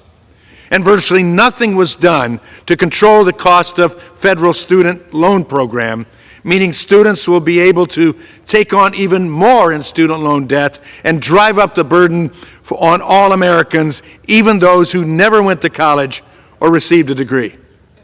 Why should we continue to spend Americans' tax dollars on a system that is clearly not working? Something must change, and Americans are sick and tired of this wasteful spending. With Republicans in control of the House, Senate, and White House, we have a real opportunity to cut through the waste, fraud, abuse, and falsehoods in Washington. Reconciliation provides us with a chance to address Washington's spending problem. Under the new Trump administration, we can cut spending, deliver on the mandate given to us by the American people, and put more money back in Americans' pockets. I thank you, Mr. Speaker, and as I begin to yield back, I will await the false report on Medicaid in Michigan. I yield back. Gentleman yields. I want to disappoint the gentleman from Michigan, so I'm happy to inform him the accurate number that this bill would put 2.4 million people in Michigan at risk of losing Medicaid. With that, I yield 2 minutes to the gentlewoman from Washington State, distinguished former member of the Budget Committee, Ms. Jayapal. Gentlelady is recognized. Thank you. Mr. Speaker, this bill is a Republican betrayal of the middle class, of working families across the country. If you are at home watching this, I want you to think about what Republicans want to slash from your life so that they can lower taxes for the biggest corporations and wealthiest billionaires like Elon Musk. They want to cut a minimum, the floor, of $880 billion from Medicaid, which covers health care for 72 million Americans. Medicaid pays for nursing homes for 5 out of 8 seniors across the country, pays for health care for 38 million kids, including over 3 million kids in Texas and 1.2 million kids in Ohio. In fact, it pays for 64% of childbirths in Speaker Mike Johnson and Majority Leader Steve Scalise's home state of Louisiana. Any Republican who votes for this resolution is voting for those cuts, as well as devastating cuts to nutrition and Medicare. Don't listen to Republicans who try to say that Medicaid won't be touched. I introduced an amendment to protect Medicaid, which they blocked during our budget markup because they intend to cut Medicaid. Remember when Donald Trump said that he would tackle inflation and lower costs on day one? Well, here we are, a month in, and prices are rising. Musk has taken a literal chainsaw to tens of thousands of jobs, putting families and local economies at risk. This budget resolution makes it clear that the only people that Republicans are willing to fight for in this country are the wealthiest billionaires who apparently now rule the country. This is unbridled greed and corruption. Vote no on this disastrous budget resolution. I yield back. Gentleman from Pennsylvania reserves. Gentleman from Texas. Mr. Chairman, I yield 1 minute to my good friend from the Cornhusker State of Nebraska, who is also chair of the Ways and Means Trade Subcommittee, Mr. Adrian Smith. Gentleman's recognized. Thank you, Mr. Speaker. The American people want us to have a thoughtful exchange here, and I want to hopefully contribute to that, especially when I hear some of the accusations made that are just off base, misleading, false, and Warren Buffett has paid a record amount in taxes. I think that's worth noting. That's been in the press very widely in the last few days. But this budget framework delivers on House Republicans and the President's promise to minimize tax burdens for Americans across the income spectrum, promote security in our communities, and unleash economic growth. The resolution would allow us to extend the historic tax relief from the Tax Cuts and Jobs Act, which has been enormously successful, and we know this, and allowing families to keep more of their paychecks and supercharging growth for small businesses. If these tax cuts are allowed to expire, as we've heard, the average American would suffer. Make no mistake. That's small businesses, family farms, so many other folks. In addition to averting the most severe tax hike in American history, this deficit-neutral budget will reduce the debt-to-GDP ratio by 8 percentage points. And the American people... I'd like to yield another 15 seconds. The American people, again, want us to have a thoughtful exchange on this. Let's elevate the debate and stick to the facts, and realizing we can do well for the American people by doing so. Thank you. I yield back. Gentleman from Texas reserve. And you're recognized. Thank you, Mr. Chair. I would remind the gentleman this bill would put 340,000 people in Nebraska at risk of losing Medicaid. I now yield 2 minutes to the gentlewoman from California, member of the Budget Committee, Ms. Chu. I rise in opposition to the Republican ripoff. Budgets tell priorities, and as inflation goes up and Americans continue struggling to pay their rent, purchase groceries, and afford going to the doctor, Republicans stand united. Sell out the working class by ripping away health care coverage and food from children to pay for tax cuts for the rich. This is the unbelievable but real cruelty of their budget. Make devastating cuts to Medicaid for 135,000, mostly seniors and children in my district alone. Slash SNAP benefits for thousands of hungry children and families. End ACA premium tax cuts that currently save families over $6,000 annually. And for what? To give $5 trillion in handouts to those who need it the least, the ultra-rich and big corporation. And let's be clear, My Republican colleagues will declare that this resolution is necessary to extending the 2017 Trump tax scam to purportedly help the middle class. This is a lie. The majority of the tax cuts that they aim to extend will only benefit the rich, and the middle class will lose so many of the benefits they rely on. In their 2017 Trump tax scam, Republicans slashed the corporate tax rate and watched 100% of those benefits flow to shareholders, billionaires, and high-paid executives. And what did workers get? A big, fat zero. But even still, President Trump wants to cut the corporate tax rate by even more. What's more, Republicans' apparent concern for fiscal responsibility is nowhere to be found. Their budget will actually balloon our national debt in a reverse Robin Hood scheme that betrays working Americans we all represent. Time has expired. I'll yield the lady an additional 15 seconds. My constituents deserve better. All of our constituents deserve better. I once again voice my opposition to the Republican ripoff that will do nothing to address the needs of everyday American people. Gentleman reserves. Gentleman from Texas, recognized. Thank you, Mr. Chairman. I now yield 2 minutes to my good friend from Arkansas and the House Chair of the Financial Services Committee, Mr. French Hill. Was recognized. Thank the Speaker. I thank Mr. Arrington for yielding this time. What's irresponsible to those watching this debate and is the truth about the Biden-Harris policies, that when you combine irresponsible fiscal policy in this nation over the past 4 years and an irresponsible monetary policy, what's irresponsible, Mr. Speaker, is the fact that our families are suffering from inflation, the highest in 40 years. It takes $1.21 for what it cost $1 just 4 years ago. The resolution before us changes the direction. It delivers on President Trump's agenda to put the American people first. This resolution does protect the American people from the largest tax increase in American history. And let's set the record straight. The top 1% are paying more in taxes, the most they've ever paid in the history of the country. They pay 45% of all the taxes in this country. And yet, the rest of us, at less than that 50%, they're paying the least amount of tax they've ever paid in American history. This bill goes on to support border security and national defense that President Trump campaigned on and Republicans campaigned on, and it reins in wasteful spending. It reduces our long-term debt to GDP. And in the Financial Services Committee, we're pleased to follow the directions of the House Budget Committee and deliver on spending reforms by cutting back one of the most wasteful agencies that we have, the Consumer Financial Protection Bureau. And with that, I yield back to the chairman. Gentleman from Texas reserves. Well, Mr. Chairman, upon hearing that the richest 1% of Americans pay 45% in taxes, my heart is breaking.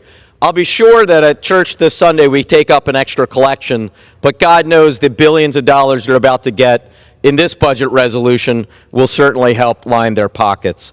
With that, I'm happy to yield 2 minutes to the gentleman from the Commonwealth of Kentucky, distinguished member of the Budget Committee, Mr. McGarvey. Gentleman's recognized. Mr. Speaker, I rise in opposition to the Republican budget resolution and urge my colleagues to reject it for what it is: a total scam and betrayal of the middle class. A budget isn't just a policy document. It's a moral document. And in their budget, the Republicans make their moral code clear. The rich get richer, and the rest of us pay for it. There is no reason a teacher in Louisville, Kentucky should pay more in taxes than Tesla did last year. Kentuckians, let's talk about how this budget will hurt you. This budget mandates at least $880 billion of cuts to Medicaid, $230 billion of cuts to take meals away from seniors, veterans, and kids, and at least $330 billion of cuts to our public schools. Let me make this clear for those of you watching from Kentucky. If you are one of the 1.4 million people in the Commonwealth who gets health insurance through Connect, Republicans are coming for your health care. If you have a kid in JCPS, Republicans are coming after their education, fewer teachers, fewer opportunities, and no more free school lunch. If you are one of our veterans or our seniors or the 1 in 5 Kentucky kids going hungry as we speak, Republicans want to take away your next meal. It's wrong. I met with over 1,000 of my constituents this weekend. They're angry. I'm angry too, because this budget hurts people. And for what? So Elon Musk can get even richer? It's a scam. I yield back. Gentleman, Pennsylvania reserves.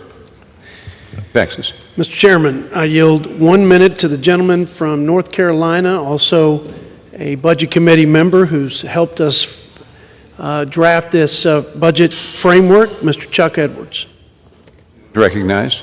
Thank you, Mr. Chair. Mr. Speaker, first of all, I'd just like to acknowledge the great work that our budget chairman has done to bring us to this point today. It's taken him hundreds of hours and tested his blood pressure quite seriously to get us to this point. And I rise today in firm support of this resolution. In November last year, 77 million Americans demanded changes in how our federal government is working for them, particularly in the disastrous policies from the last 4 years. And I plan to help deliver on those demands by fixing how Washington works and implementing President Trump's agenda to make America first. This resolution gives us the framework that we need to meet the demands of those 77 million Americans. Those demands include fixing our border, this crisis once and for all. This resolution does that. Those demands include unleashing American energy. This resolution does that. Gentleman's time has expired. Mr. Chair, I urge strong support for this resolution. Thank you very much. Reserves. Mr. Chair, may I inquire as to how much time remains on each side? 15 and a quarter minutes remaining for Pennsylvania. 15 and a quarter on this side? Right. Yeah. Thank you. And I would remind the gentleman that just spoke, this bill would put 2.8 million people in North Carolina at risk of losing Medicaid. Now with that, Mr. Chair, I'm happy to yield 2 minutes to the gentleman from Rhode Island, a distinguished member of the Budget Committee, Mr. Amo. Mr. Speaker, I ask myself 2 questions on every vote. Who does this benefit? Who does this hurt? Today, the answers are clear. This Republican budget resolution would benefit the richest 1%. Who would it hurt? Working class families struggling to make ends meet. It threatens 3rd graders in my hometown of Pawtucket who rely on the community eligibility provision to eat school breakfast and lunch. It threatens a new mom on Aquidneck Island who needs Medicaid to afford postpartum care. And it threatens seniors in East Providence who depend on Medicaid's home and community-based services to stay connected to their loved ones as they age at home. All of these ordinary Americans would get hurt. For what? To pay for tax cuts for the rich. Don't believe me? Look at the numbers. The Republican plan could slash $230 billion from SNAP and $880 billion from Medicaid. 2 proposals which allow them to turn around and shovel $1.1 trillion in tax giveaways to the richest 1%. Mr. Speaker, when I first read through this resolution, I thought surely it must be a mistake. There's no way that Republicans would intentionally hurt working Americans, right? Wrong. Democrats tried to stop the madness over and over, but Republicans refused to listen.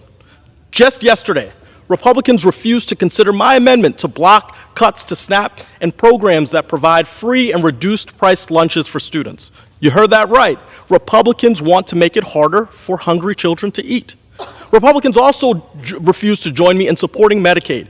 It provides health coverage to 72 million Americans, including over 300,000 Rhode Islanders. That's not a typo. Republicans are putting the needs of billionaires above the needs of ordinary Americans. If that isn't a betrayal, I don't know what is. I yield back. Gentleman yields. Gentleman from Pennsylvania reserves. Gentleman from Texas. Mr. Chairman, I yield 1 minute to the gentleman from the Tar Heel State of North Carolina, also Budget Committee member and good friend, Mr. Addison McDowell. The gentleman from North Carolina is recognized. I thank the chairman for yielding, and while we may not agree on whose state has better barbecue, one thing we do agree on is that today is a momentous day. Not for one party, but for all Americans. Today, we take a giant step towards fulfilling the mandate given by millions of Americans. For too long, the people's interests have been drowned out by an agenda pursued by elite left-wing politicians. You see, elite left-wing politicians don't feel the impact of their reckless policies, whether it be pursuing open border policies or policies that fuel inflation. It's normal citizens who feel the impact. Today, we start the process of restoring America's strength rather than pursue a reckless ideological joyride agenda. This resolution paves the way for historic investment in our country's border security, permanent tax relief for the middle class, getting rid of the inflation tax that's hit the working class, and rooting out waste, fraud, and abuse throughout our government. Mr. Speaker, Americans demand better. This resolution does that. I urge a yes vote and yield back. Ms. expired. Gentleman from Texas reserves. Gentleman from Pennsylvania. Well done. Thank you, Mr. Chair. I would remind the gentleman this bill would put 2.8 million people in North Carolina at risk of losing Medicaid. I now yield 2 minutes to the gentleman from Florida, member of the Judiciary Committee, Mr. Moskowitz. The gentleman is recognized for 2 minutes. Thank you, Mr. Speaker. You know, today, Representative Thomas Massie, who is a budget hawk who walks around with the debt clock, which, by the way, I bought. It's $99 on his website, or on a website, talked about today that the Republican budget, if the Republican budget passes, the budget deficit doesn't get better, it gets worse. And then Elon Musk commented, and he said, "That sounds bad." Boy, that is awkward. I mean, you know how much we hate it when you guys fight amongst each other. And you know, so that wasn't enough, right? Then Representative Massie went to the meeting, the Republican meeting where the budget was being discussed, and he came out and he said, you know what, they convinced me. They convinced me that he's a no. And the reason he's a no is he said over the next 3 years, it's going to add almost $1 trillion to the debt. And he said, and that's in the most best case, the most rosy scenario, and then he said, that's a lie. Man. You know, so this clock that we have that has the debt, you know, it's still going up. DOGE has not yet reversed it, and I say that as a member of the DOGE caucus who wants to shrink the size of government and cut spending. But this 36, instead of your budget making it a 35, it's going to make it a 37. We're going to go to $37 trillion in debt. And so, look, if you pass this today, this idea about DOGE or the Republicans being fiscal hawks or wanting to cut spending is no longer reality. I yield back. Thank you. Members are reminded to address their remarks to the chair. Gentleman yields. Gentleman from Pennsylvania reserves. Gentleman from Texas. Mr. Chairman, I want to remind the gentleman that the last 4 years, President Biden and my Democrat colleagues set a record of $8 trillion added to the national debt. If you add the $5 trillion in interest expense, well, I don't know that anybody's going to ever accomplish that feat. That's $8.5 trillion borrowed a day, and during that reign of reckless spending, they added $116,000 to the debt burden that our children will bear into the future. With that, I recognize and yield 2 minutes of time to my friend from California, also a Budget Committee member, Mr. Jay Obernolte. Gentleman from California is recognized for 2 minutes. I thank my chairman of the Budget Committee and my friend from Texas for yielding. Mr. Speaker, this year we will borrow almost $2 trillion, which represents almost a third of all federal spending. For the first time in the history of our country this year, we will spend more on interest paying the national debt that we have already borrowed. And in several years, 3/4 of all federal borrowing will be just to pay interest on the money that we have already borrowed. Several years after that, we won't even have enough money to pay the interest on the national debt, which will signal a devastating default for our country. Mr. Speaker, we cannot allow that to happen. And yet, Mr. Speaker, we have a spending problem. We do not have a revenue problem. Last year, we collected more dollars in federal tax revenue than ever in the history of our country. That's why this budget resolution is so important. It starts us finally down the path of reducing federal spending rather than increasing federal spending, and it does it without increasing taxes on hardworking Americans. That's why I'm proud to urge a yes vote. I yield back. Gentleman yield. Gentleman from Texas reserves. Gentleman from Pennsylvania. Thank you, Mr. Chair. I would remind the gentleman this bill would put 13.4 million people in California at risk of losing Medicaid. With that, Mr. Chair, I now yield 2 minutes to the gentlewoman from Vermont, a great member of the Budget Committee, Ms. Ballant. Gentlewoman is recognized for 2 minutes.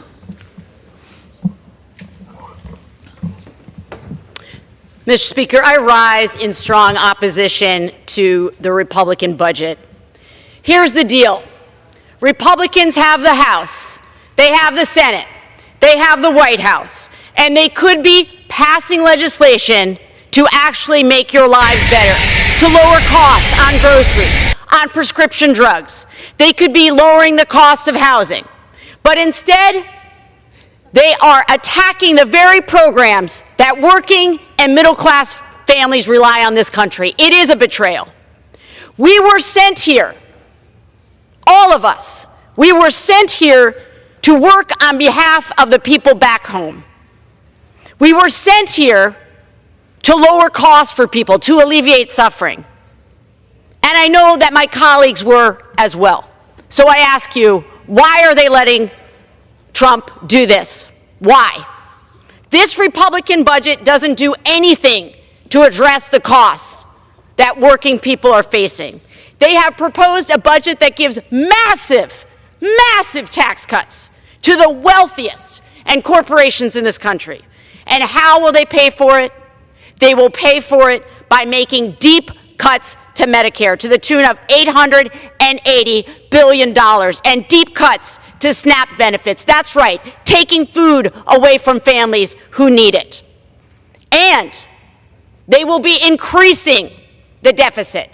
So it is long past time for them to stop lecturing us about the debt when they know full well that their math is not mathing. They are adding to the deficit with this program, and they are literally giving the money away to the wealthiest who do not need it. When I vote on this Republican budget, I will be thinking of all the working families back home in Vermont, people who sent me here to work on their behalf, not against them. I'm thinking of families who worry that they won't have Head Start. I'm thinking about the people who... Thank you so much. I'm thinking about the small businesses in Vermont who have reached out to me to say that Trump's proposed tax war with Canada, tariff war, is going to crush them. I'm thinking about the 150,000 Vermonters who are dependent on Medicaid. I urge my colleagues to reject this unfair budget, and I yield back. Gentleman's time has expired. Gentleman from Pennsylvania reserves. Gentleman from Texas. Thank you, Mr. Chairman. I yield a minute to the gentleman from Wisconsin, Mr. Glenn Grothman, also my colleague on the House Budget Committee. Thank you very much. I think I have to address some of the things that I think are out of line or misspoke with regard to the other party today. First of all, I want to point out there are not a lot of details in this budget. The budget has a lot of top-line numbers in which we try to keep tax cuts that went into effect 8 years ago in effect because we need a strong economy with high employment. But there are no specific cuts in here. The frustrating thing I hear from the other side is that they're taking out that any cut or any reduction in spending is a problem. Let me remind people, 26% of the current level spending for the current year is borrowed. That should be of huge concern to everybody. The average American has about $100,000 their share of a debt. Think of that. A family of four has $400,000 in their share of the debt. The average person or the average American in the budget coming up this year will be spending about $20,000. I yield the gentleman another 15 seconds. Just follow up one more time. Remember, America has to know that 26% of every Social Security dollar, 26% of every new tank, 20% of every new education dollar is borrowed. And at a time where interest costs are going up. Thank you. Thank you. Gentleman's time's expired. Gentleman from Texas reserves. Gentleman from Pennsylvania.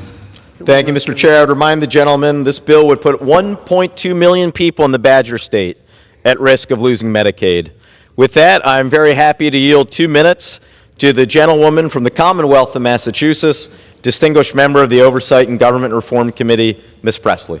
Gentlewoman's recognized. Mr. Speaker, I rise on behalf of the Massachusetts 7th Congressional District as the House prepares to vote on a truly horrifying Republican budget resolution, one void of empathy or common sense. I'm thinking of and censoring the people in my district who stand to be harmed the most. Families in Mattapan who receive their health care through Mass Health, the Medicaid program for Massachusetts. Mothers in Chelsea who rely on SNAP to feed their babies. Disabled veterans in Randolph who receive life-saving care and benefits through the VA. Families in Roxbury who rely on Head Start for child care. This Republican majority said they'd spend the next 2 years cutting costs for the middle class, but the only thing they're cutting is trillions of dollars from life-saving programs our communities depend on to make ends meet. Mr. Speaker, this has never been about efficiency. Tell me how it is efficient to make people across this country sicker, hungrier, poorer, more vulnerable. Tell me how it is efficient to buy more toy rockets for Donald Trump's billionaire friends while parents can't afford groceries. The cruelty is the point. What a callous shame and a sham. I urge my colleagues to stand with the people, protect families, and reject this shameful budget resolution. In the words of a righteous faith leader whose place of worship Donald Trump recently attended, have mercy. Thank you. I yield. Gentlewoman yields. Gentleman from Pennsylvania reserves. Gentleman from Texas. Well, Mr. Chairman, I think God had mercy on this country, and He's given us a shot now to turn this country around and to give it back to the American people and to return to common sense policies, to put the American people first and to clean up the mess in Washington, D.C. And we've seen the exposure of the waste and the woke and the bloat, and it's immoral to hand our country like this to the next generation. We're long overdue to get our fiscal house in order, Mr. Chairman. And the American people deserve to keep more of their money. The American people deserve fiduciaries in Congress that will take care to steward their tax dollars. And the people who need these programs that we created for the most vulnerable, they deserve to have the programs without having folks siphon off monies or people ineligible draining those programs. We got a lot of work to do. We won't be intimidated by the rhetoric. We won't be scared into paralysis anymore as a Republican Party. We're standing up with our president and fearless leader, Mr. Donald J. Trump, and we know the American people are behind us 100%. We're leaning in, and we're going to save this country. And we're going to give our children a fighting chance at the blessings of liberty and the land of opportunity. With that, I yield 2 minutes to my good friend, who is a fighter for our freedom and fiscal sanity. He's on the Budget Committee from South Carolina, Mr. Norman. Gentleman from South Carolina is recognized for 2 minutes. Thank you, Mr. Speaker. I rise in full support of the House budget resolution. And Jody, I just want to thank you for the yeoman's work that you've done. You've stood tall and you stood strong. You know, for those who are watching on TV and for those of you who are listening, you know, we got in a steady diet of the same old worn out tactics, rich, poor, divinity politics, taking food from hungry children. you hadn't used Granny is going over the cliff yet, but I assume that's coming. My question to my good friends on the other side, where were you the last 4 years? Where were you? We got a steady diet of high inflation. We got a steady diet of 15 million illegals coming across this country, using every public school, every hospital, not being a citizen, draining the payroll and draining the economy of America. What about the empathy for the poor unaccompanied children who came over here and are in sex trades, and if they're still living, many of them, well over 400,000 children? What about the inflation at every level? Where were you the last 4 years? House prices, where were you? Interest rates, you were nowhere to be found. Where were your solutions? You didn't have any, because we've got a total two world views. You think taxes paid by Americans is your money to spend like you want. Elon Musk and what Donald Trump are doing are identifying the waste. Let the American people judge. 77 million Americans judged on who they thought could lead this country, and it wasn't an inept president who couldn't give a press conference if he had to or read a thank you card. That's who you put up with for 4 years. And folks, the past is the judge of the future.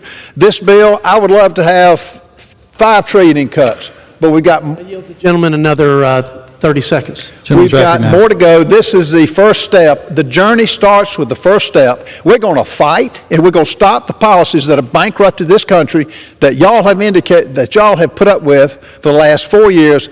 Time's up. It's time for a new day. Thank you. Thank you, Mr. Speaker. Gentleman yields. Members are reminded to direct their comments to the chair. Gentleman from Texas reserves. Gentleman from Pennsylvania. Well, Mr. Chair, I would remind the gentleman that this bill would put 1 million people in South Carolina at risk of losing Medicaid. But I appreciate the previous speaker's candor, his saying that he wants $5 trillion worth of cuts, and to quote him, this is only the beginning. So I hope that every middle-class American hears that and knows what is coming, that by his own words, this is just the beginning. This is bad enough. What are we talking about? $880 billion worth of cuts to Medicaid and the ACA, $230 billion worth of cuts to nutrition programs, $330 billion of cuts to student loan programs, Pell Grants, Head Start, school lunches, and more and more. And why? Also tax cuts worth $4.5 trillion can go to the richest 1% of Americans. With that, Mr. Speaker, I am happy to yield 2 minutes to a wonderful new member of this body, the gentlewoman from New Jersey, a distinguished member of the Transportation Committee, Ms. Poe. The gentlewoman is recognized for 2 minutes. Thank you. Mr. Speaker, I rise for the first speech on the floor of this body to reject the Republican so-called budget. I came to Congress to help my constituents. I came here to provide direct relief to struggling Americans and lift people up. This Republican budget does none of those things. It is nothing more than a blueprint for cruelty. This GOP budget will destroy Medicaid and take health care away from millions of Americans. In my district alone, this could strip health care from the 215,000 people on Medicaid, blow up hospital budgets, raise insurance premiums, and all to give trillions in tax cuts to the millionaires. Another cash giveaway to the super rich at the expense of ruining American lives. I reject and I intend to vote no to this cruel Republican budget and yield back. Thank you. From Pennsylvania reserves. Gentleman from Texas. Mr. Chairman, my good friend and ranking member made a comment about Mr. Ralph Norman from South Carolina. He said, listen closely to what he said. He'd like to cut $5 trillion from the budget. Well, you know what? Add my name to that list, because the GAO says there's $5 trillion of fraud throughout the four corners of this federal government. That's the people's money. And we ought to spend every waking hour together, across the aisle, bipartisan, to go and root out that waste and fraud that is fleecing the taxpayers. So you can count me in the camp of Mr. Ralph Norman. When the Government Accountability Office says that there are $5 trillion of defrauding the people's government and the people's money. You're not going to hear anybody on the other side of the aisle, and there's some good people and well-intended people. But in this debate, you're not going to hear them talk about illegals being on welfare rolls, or the fact that their president, President Joe Biden, with the stroke of a pen, welcomed illegals on to welfare and health care rolls. We can't even afford Social Security benefits that will, the fund of which will be insolvent within the next 10 years. And instead, we're bringing people that aren't even citizens onto the social safety nets that are paid for by taxpayers. And we're not spending that money, that precious treasure of taxpayers, to shore up Medicare and Social Security. It makes no sense to me, but you know what? It made no sense to the American people, and that's why they gave this president a mandate and gave this country unified Republican leadership. Now, they are still in denial, apparently, and they're definitely disconnected from the reality of the last 4 years. They may have had all the best intentions, but the pain and the suffering that the American people endured because of the reckless record trillions of dollars in spending and the failed economic policies of the last administration is real. They didn't forget it, and they voted with that acid test, that fundamental question: is my life better today? There's never been, I don't think, in American history, a clearer contrast between the two parties, back to back. Republican total control in 17 and 18, Democrat unified leadership on the heels of that, the philosophies, the values, the worldviews, the policies, and the consequences borne by the American people. And they have chosen a very different path, and they have asked us to reverse course and to reverse the curse that looms not only over this country, but our children's future. And I am surprised that I haven't heard one sentence about the waste, fraud, and abuse in the federal government at $5 trillion. I'm surprised that I haven't heard any criticisms of the millions of people who've come to this country illegally and drained Medicaid, according to CBO, by billions of dollars. That was a letter in response to an inquiry that we sent. How much of the tax dollars in Medicaid are being siphoned off for people who are here illegally? I can't believe that there's not more indignation on account of the fact that $9,000 is what we're spending on people who broke the law, violated our sovereignty, and are here in this country illegally, and taxpayers are spending $9,000 per illegal immigrant for social services that were intended for the United States citizens. And that $9,000 represents more money than we spend on our own vulnerable American citizens on Medicaid. But you're not going to hear any of that today. But the American people know better. They've always had the better judgment, and they made the right call. And we aim to deliver for them. I don't know if my colleagues, how much time do I have, Mr. Chairman, remaining? Minutes remaining. I reserve. Gentleman reserves. Gentleman from Pennsylvania. May I inquire as to how much time I have remaining? Gentleman has 4¼ minutes remaining. I am prepared to close. Gentleman's recognized. Well, thank you, Mr. Chairman. I yield myself the balance of my time. First, let me say before my closing My good friend and chair of the Budget Committee, and we've worked closely together in opposition a lot of the time, but actually in agreement some of the time with some real achievements, though not today. He said something that really interests me, that there's this GAO report showing $5 trillion of fraud. Well, I certainly would be interested in seeing that report. The size of the entire budget every year is only $6.5 trillion. So how in the world $5 trillion out of $6.5 trillion is really fraud? I find that a little hard to believe. Now, Mr. Chairman, we're at a pivotal moment. I said at the beginning of this debate some 2.5 hours ago that this budget resolution represents the Republican betrayal of the middle class.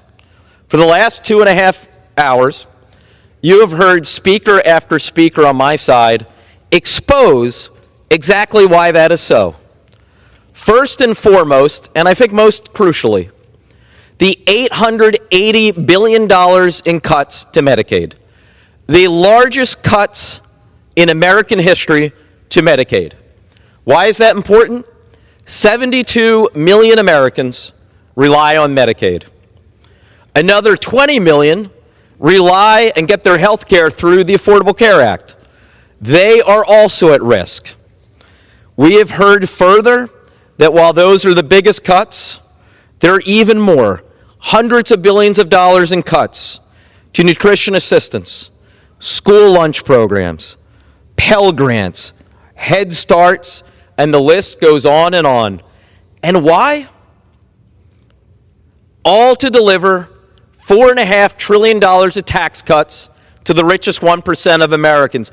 And let's not forget the fact that in order to cover the rest of the cost of those tax cuts, they are increasing the debt limit by $4 trillion. They like to talk about debt and how horrible it is, but this piece of legislation will make our debt situation far worse. This is the Republican betrayal of the middle class.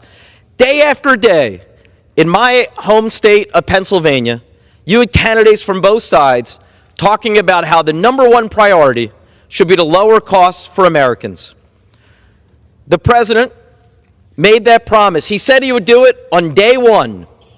Well, here we are, more than a month in, not one executive order, not one bill to lower costs for the American people. Instead, we have this bill to take money from the middle class and give it to those who need it the least. Mr. Speaker, I am proud to lead the opposition to this Republican betrayal of the middle class. I urge every member of this House to vote no. With that, I yield back. Gentleman yields. Gentleman from Texas is recognized. Mr. Chairman, I'd like to make my closing remarks consume as much time as we have on the clock here, but let me also pay respects to my ranking member. He is a great guy. He has been a really good partner. We've done some really important things together on a bipartisan basis. In fact, we've passed more bipartisan legislation to fix the broken budget process, which doesn't serve either party in this institution well, and I give him equal credit, if not more credit, because when you're in the minority, there's tremendous pressure not to work with the majority, but he's an American first, and we may disagree, but I know where his heart is. Now, let me answer the question of the ranking member. The $5 trillion is a CBO score. That's a 10-year budget window score, just like the $2 trillion that we have as a goal to reduce reckless, wasteful, and fraudulent spending. Now, Mr. Chairman, the reconciliation process is generally to reconcile the House and Senate budgets, but more than a process for matching up revenues and outlays, this exercise, more importantly, is reconciling the difference between the American people's interest, expectations, and values, and a federal government that has totally lost its way, forgotten who it serves, and too often has failed to faithfully and fairly and efficiently execute the laws of the land. And if we learned anything from the November election, It's that the American people want a strong country. They want a competent leader, common sense policies, and they want all of us to put America first. And that's what this budget resolution does. I'd like to think of this budget resolution as a promissory note to our children to preserve the land of liberty and opportunity by safeguarding it from an unwieldy government and with unbridled spending, taxing, and regulating that threatens to destroy it. Mr. Chairman, I said this in the Budget Committee, and I'm going to say it now to close. The era of wasteful, woke, and weaponized government is over, and this budget resolution will be its tombstone. Here lies one of the darkest chapters in American history: open borders, record crime, lawlessness, feckless foreign policies, cost of living crises. Enough. It's time to reverse the curse.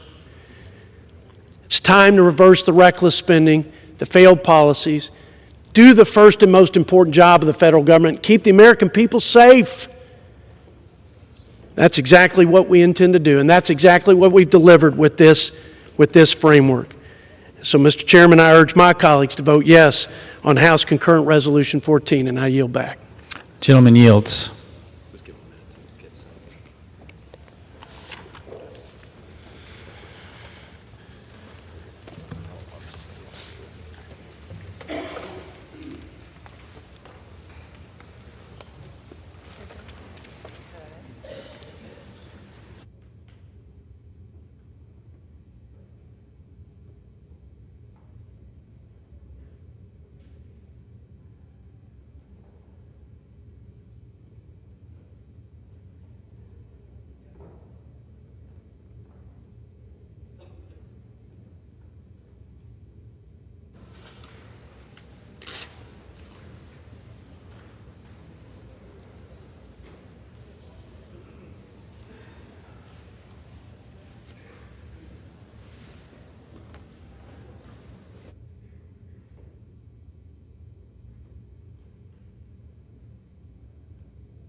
The gentleman, Mr. Schweikert, and the gentleman from Virginia, Mr. Byer, each will control 30 minutes on the subject of economic goals and policies. Chair now recognizes the gentleman from Arizona, Mr. Schweikert. Thank you, Mr. Chairman. I yield myself as much time as I may consume. Gentleman's recognized. And Mr. Chairman, and to the minority, I first want to apologize to everyone. I have one of my crappy lung infections, so at some point I'm going to start coughing and doing an inhaler. Just ignore me. Somehow I thought that'd be funnier. Mr. Chairman, and to my good friend Mr. Byer, this I think is somewhat of a unique opportunity for those of us from the Joint Economic Committee. We actually take math seriously. We don't always see things alike. But the fact of the matter is, the Joint Economic Committee, I think started in 1956, has this remarkable history of some of the world's greatest economists coming and speaking before it and walking us through it. And that's why this moment, we're going to try to do something that's special. Instead of just sort of sharing feelings, I'm going to ask us to share math. And within that, we're going to walk through what's actually in the budget resolution. This is a reconciliation budget. It's not a regular budget. This is a budget that opens up the ability, because the insanity we go through of moving something through the Senate and it's 60 votes. So the 1974 Budget Control Act, this is the dance we go through. The other thing I'm going to try to walk through is where the actual math lays in the box that's been given to us by the Budget Committee. And then the part I'm going to do, the Schweikert little bit of hope, is this the moment? Is this the moment of policy that actually forces us, both the left and the right, so that if there's cuts, modernization, changes, updates in methodology, how we deliver services, is this the stressor that makes us do something that's hard, but also do something that's truthful. I'm also going to try repeatedly to make the point, Mr. Chairman, and show why are we primarily doing this. We have a handful, actually a bunch of provisions of the 2017 tax reform that begin to expire. Most of those provisions actually have the benefit of small businesses and the working class. And I will show that over and over, and the distributional effects. And with that, Mr. Chairman, I reserve. Gentleman reserves. The gentleman from Virginia is recognized. Mr. Speaker, I rise today in opposition to this budget resolution, and I yield such time as I may consume. The gentleman's recognized. Mr. Speaker, this budget is disastrous for the American economy. It will balloon our deficits, it will lead to higher interest rates, and will make the things Americans buy every day more expensive. It will slash critical investments in the things that make us healthier, safer, and more productive, things like cancer research, aviation security, and our national park system. And it will decimate critical programs that support the people we represent, stripping health care from millions and make it harder for families to put food on the table and make ends meet. All of this for billionaires and corporations that get tax cuts they do not need and that our country cannot afford. I'm pleased to do this with my friend, Chairman Schweikert. I also believe in math, and I rarely brag, but I'm good at math. Americans have been clear. They want lower prices and an economy that works for them. Yet instead of focusing on making life easier for American families, at every turn, this administration and our Republican colleagues have engaged in a scorched earth policy. A policy that creates chaos across the country as the richest person on the planet eliminates services that our nation depends upon. My friend from South Carolina earlier said the policies would bankrupt our country. What's he mean? Health care for our families? Food for the working poor who overwhelmingly live in Republican districts? Sure, get rid of any identified bloat, as every president does. But this is a budget about billionaires, not about the every American women, men, and children we represent. Yes, I want to move towards a much smaller budget deficit. I listen to David Schweikert every closing afternoon during his special order hours. I hate the higher interest costs, but who pays? Our families or the 1,000 billionaires? That small percentage, 1% or less, of American population that has way more wealth than they could ever spend in lifetimes to come. You know, this budget depends on, my Republicans have long sung from the altar of fiscal responsibility, yet the plan they put in front of us today is a fiscal sacrilege. It depends on fantasy math. It ignores that their deficit-busting tax breaks will add at least $4.6 trillion on our nation's credit card, adding even more interest that our families must pay. And this interest has real costs. It slows economic growth. It depresses the standard of living. It leads to higher inflation and higher interest rates, and it makes it even harder for families already faced with high prices and borrowing costs to make ends meet. Wasteful, woke, and weaponized policies, my friend from Texas said, that's a very small percentage of the federal budget. You're going to never achieve what's in this budget resolution on wasteful, woke, and weaponized policies. So what is this Republican plan? How do they address? They double down on the policies that will widen the growing wealth gap this nation by giving billionaires trillions in handouts while providing pennies to the middle class. According to the Treasury Department, the top 1% of Americans, those making over $750,000 a year, can expect to get an annual tax cut of over $32,000. Working families will see a tiny fraction of that. Of course, the other main beneficiaries will be the wealthiest executives of the wealthiest corporations at a time when corporate profits are at an all-time high. Americans who rely on government services will be told they need to make sacrifices to pad those profit margins even further. How does that make any sense? To pay for these tax cuts for the ultra-wealthy, the Republican budget proposes to cut programs Americans rely on to afford health care and to put food on the table. Almost 100 million Americans, including seniors, children, families, and those from every corner of this country, depend on Medicaid and the Affordable Care Act to afford medical care. Yet this budget would slash almost $900 billion from these critical programs, ripping away life-saving coverage and raising health care costs for those who rely on them.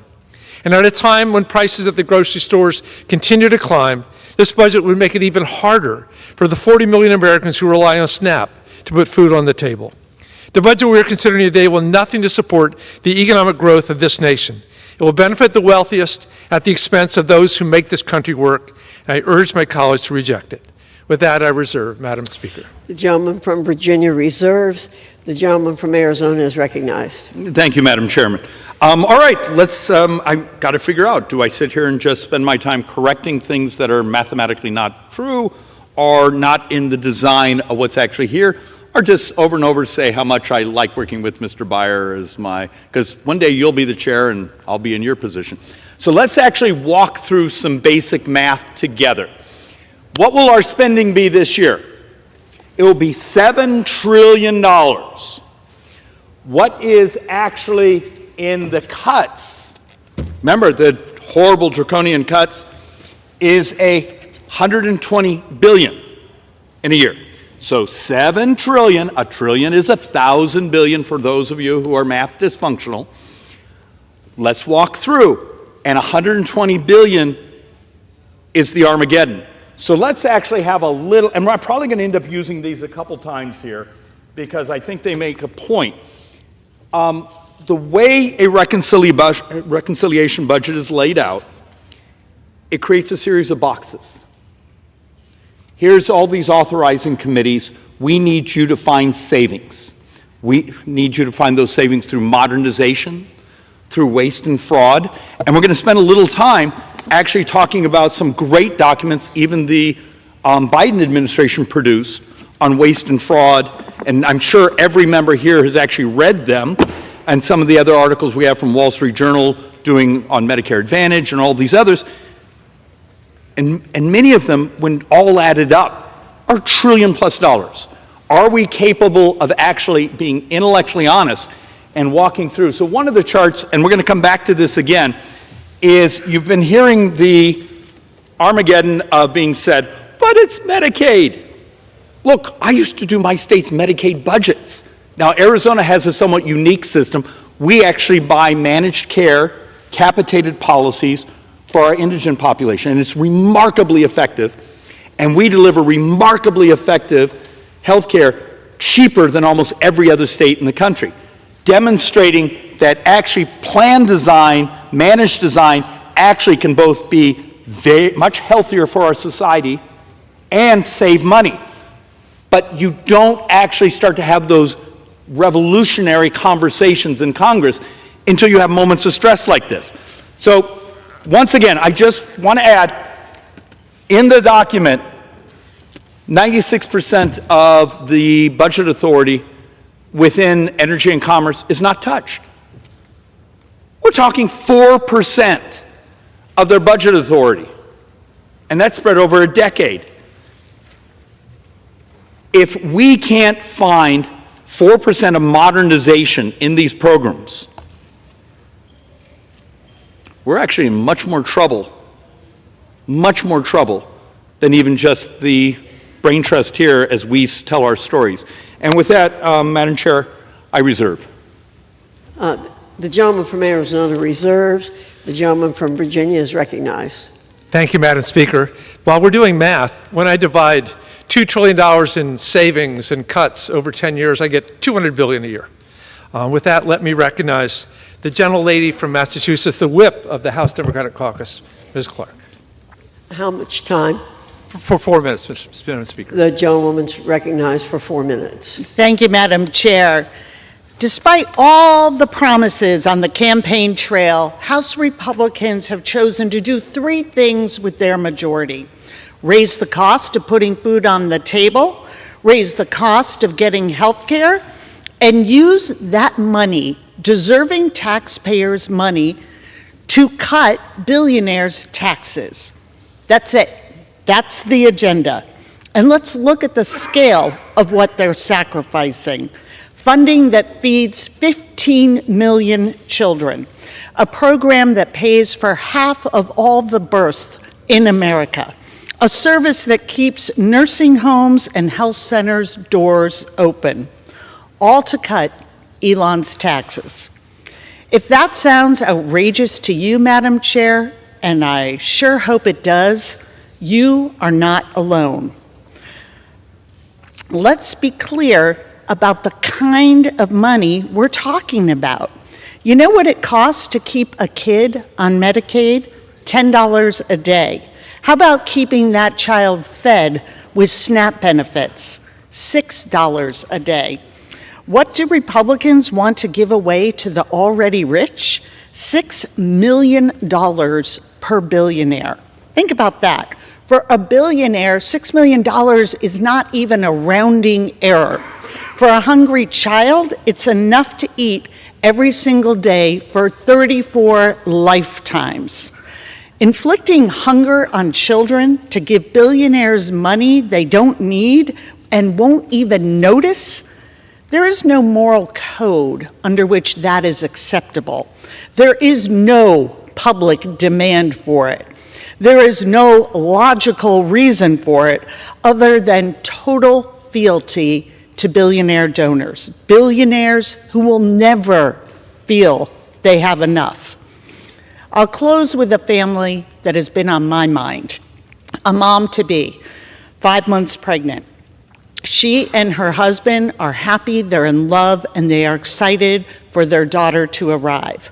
But every month, their budget is tight. They get a little bit of help from food pantries, but sometimes, even if they arrive by 6 a.m., the food is already gone. Without the SNAP program, the mom said, I honestly don't know what we would do. Honestly, don't know what we would do. Every Republican has a choice to make with this vote. Will they vote to keep that mom and her daughter fed, or will they keep padding the pockets of those who will not even notice? The American people can forgive a lot, but they will not forgive this betrayal. I yield back.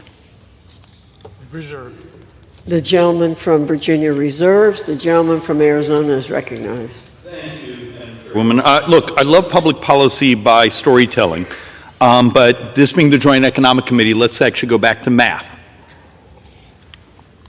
And to Mr. Byer, I want to make sure I'm communicating right, but at least we're down to, instead of the Armageddon, his number was, well, if you cut $2 trillion over 10 years, that's $200 billion. He's right, but that's actually not what's in the document here. It's functionally 1.2 with a shock absorber. Once again, I'll give you the shock absorber, depending on what Ways and Means ultimately does. So, thank you again. I mean, it shows actually we're fairly close on math.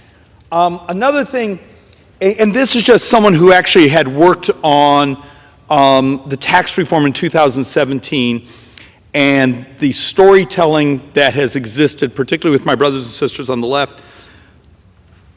Madam Chairwoman, how would you feel if I could document to you that the post-2017 tax reform was more progressive?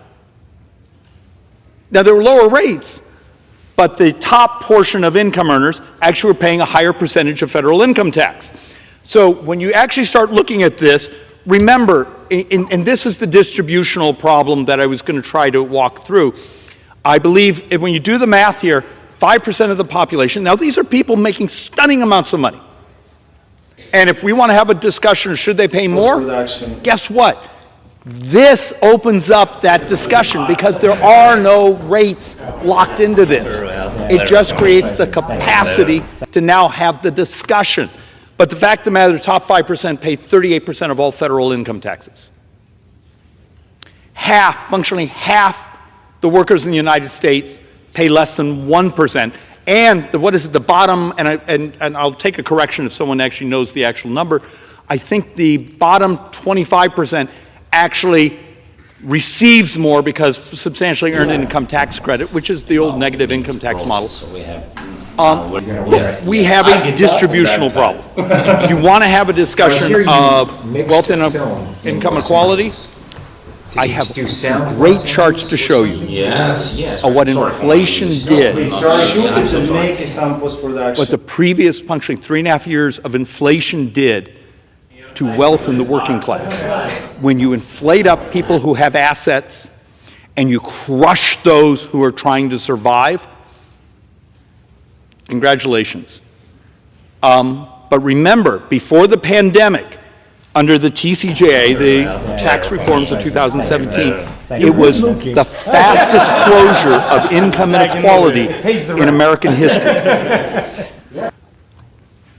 What's being discussed here is, do you allow those very tax benefits for small businesses, Thank you very much. for individuals, to expire? Now, we don't get a huge economic pop from continuing them. You maintain consumption, but we know if you don't do them, that loss of consumption in those populations actually really hurts us economically. So we have now.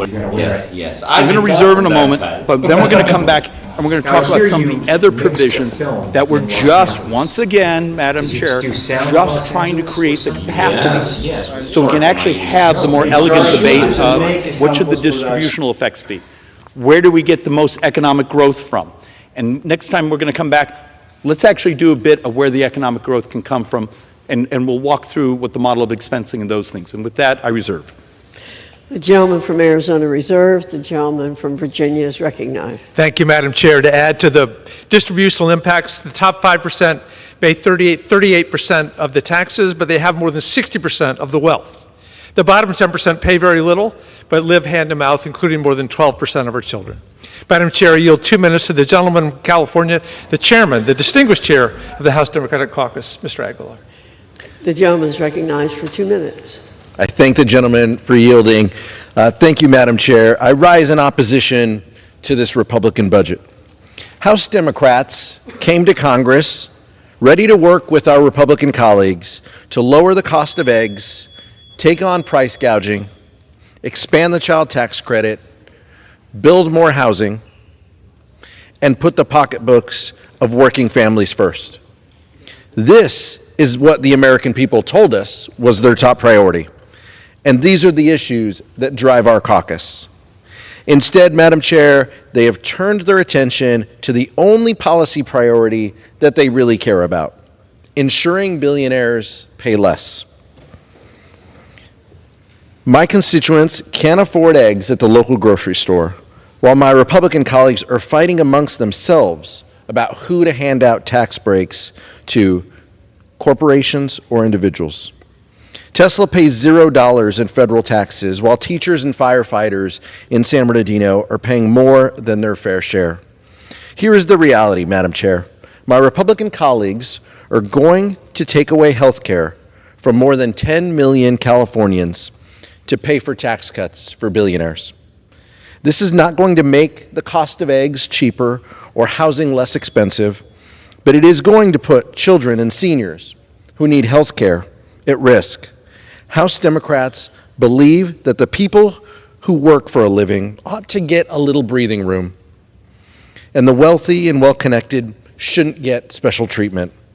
The Republican budget is not good for the economy, it's not good for the country, and it's a betrayal of the middle class. I urge a no vote.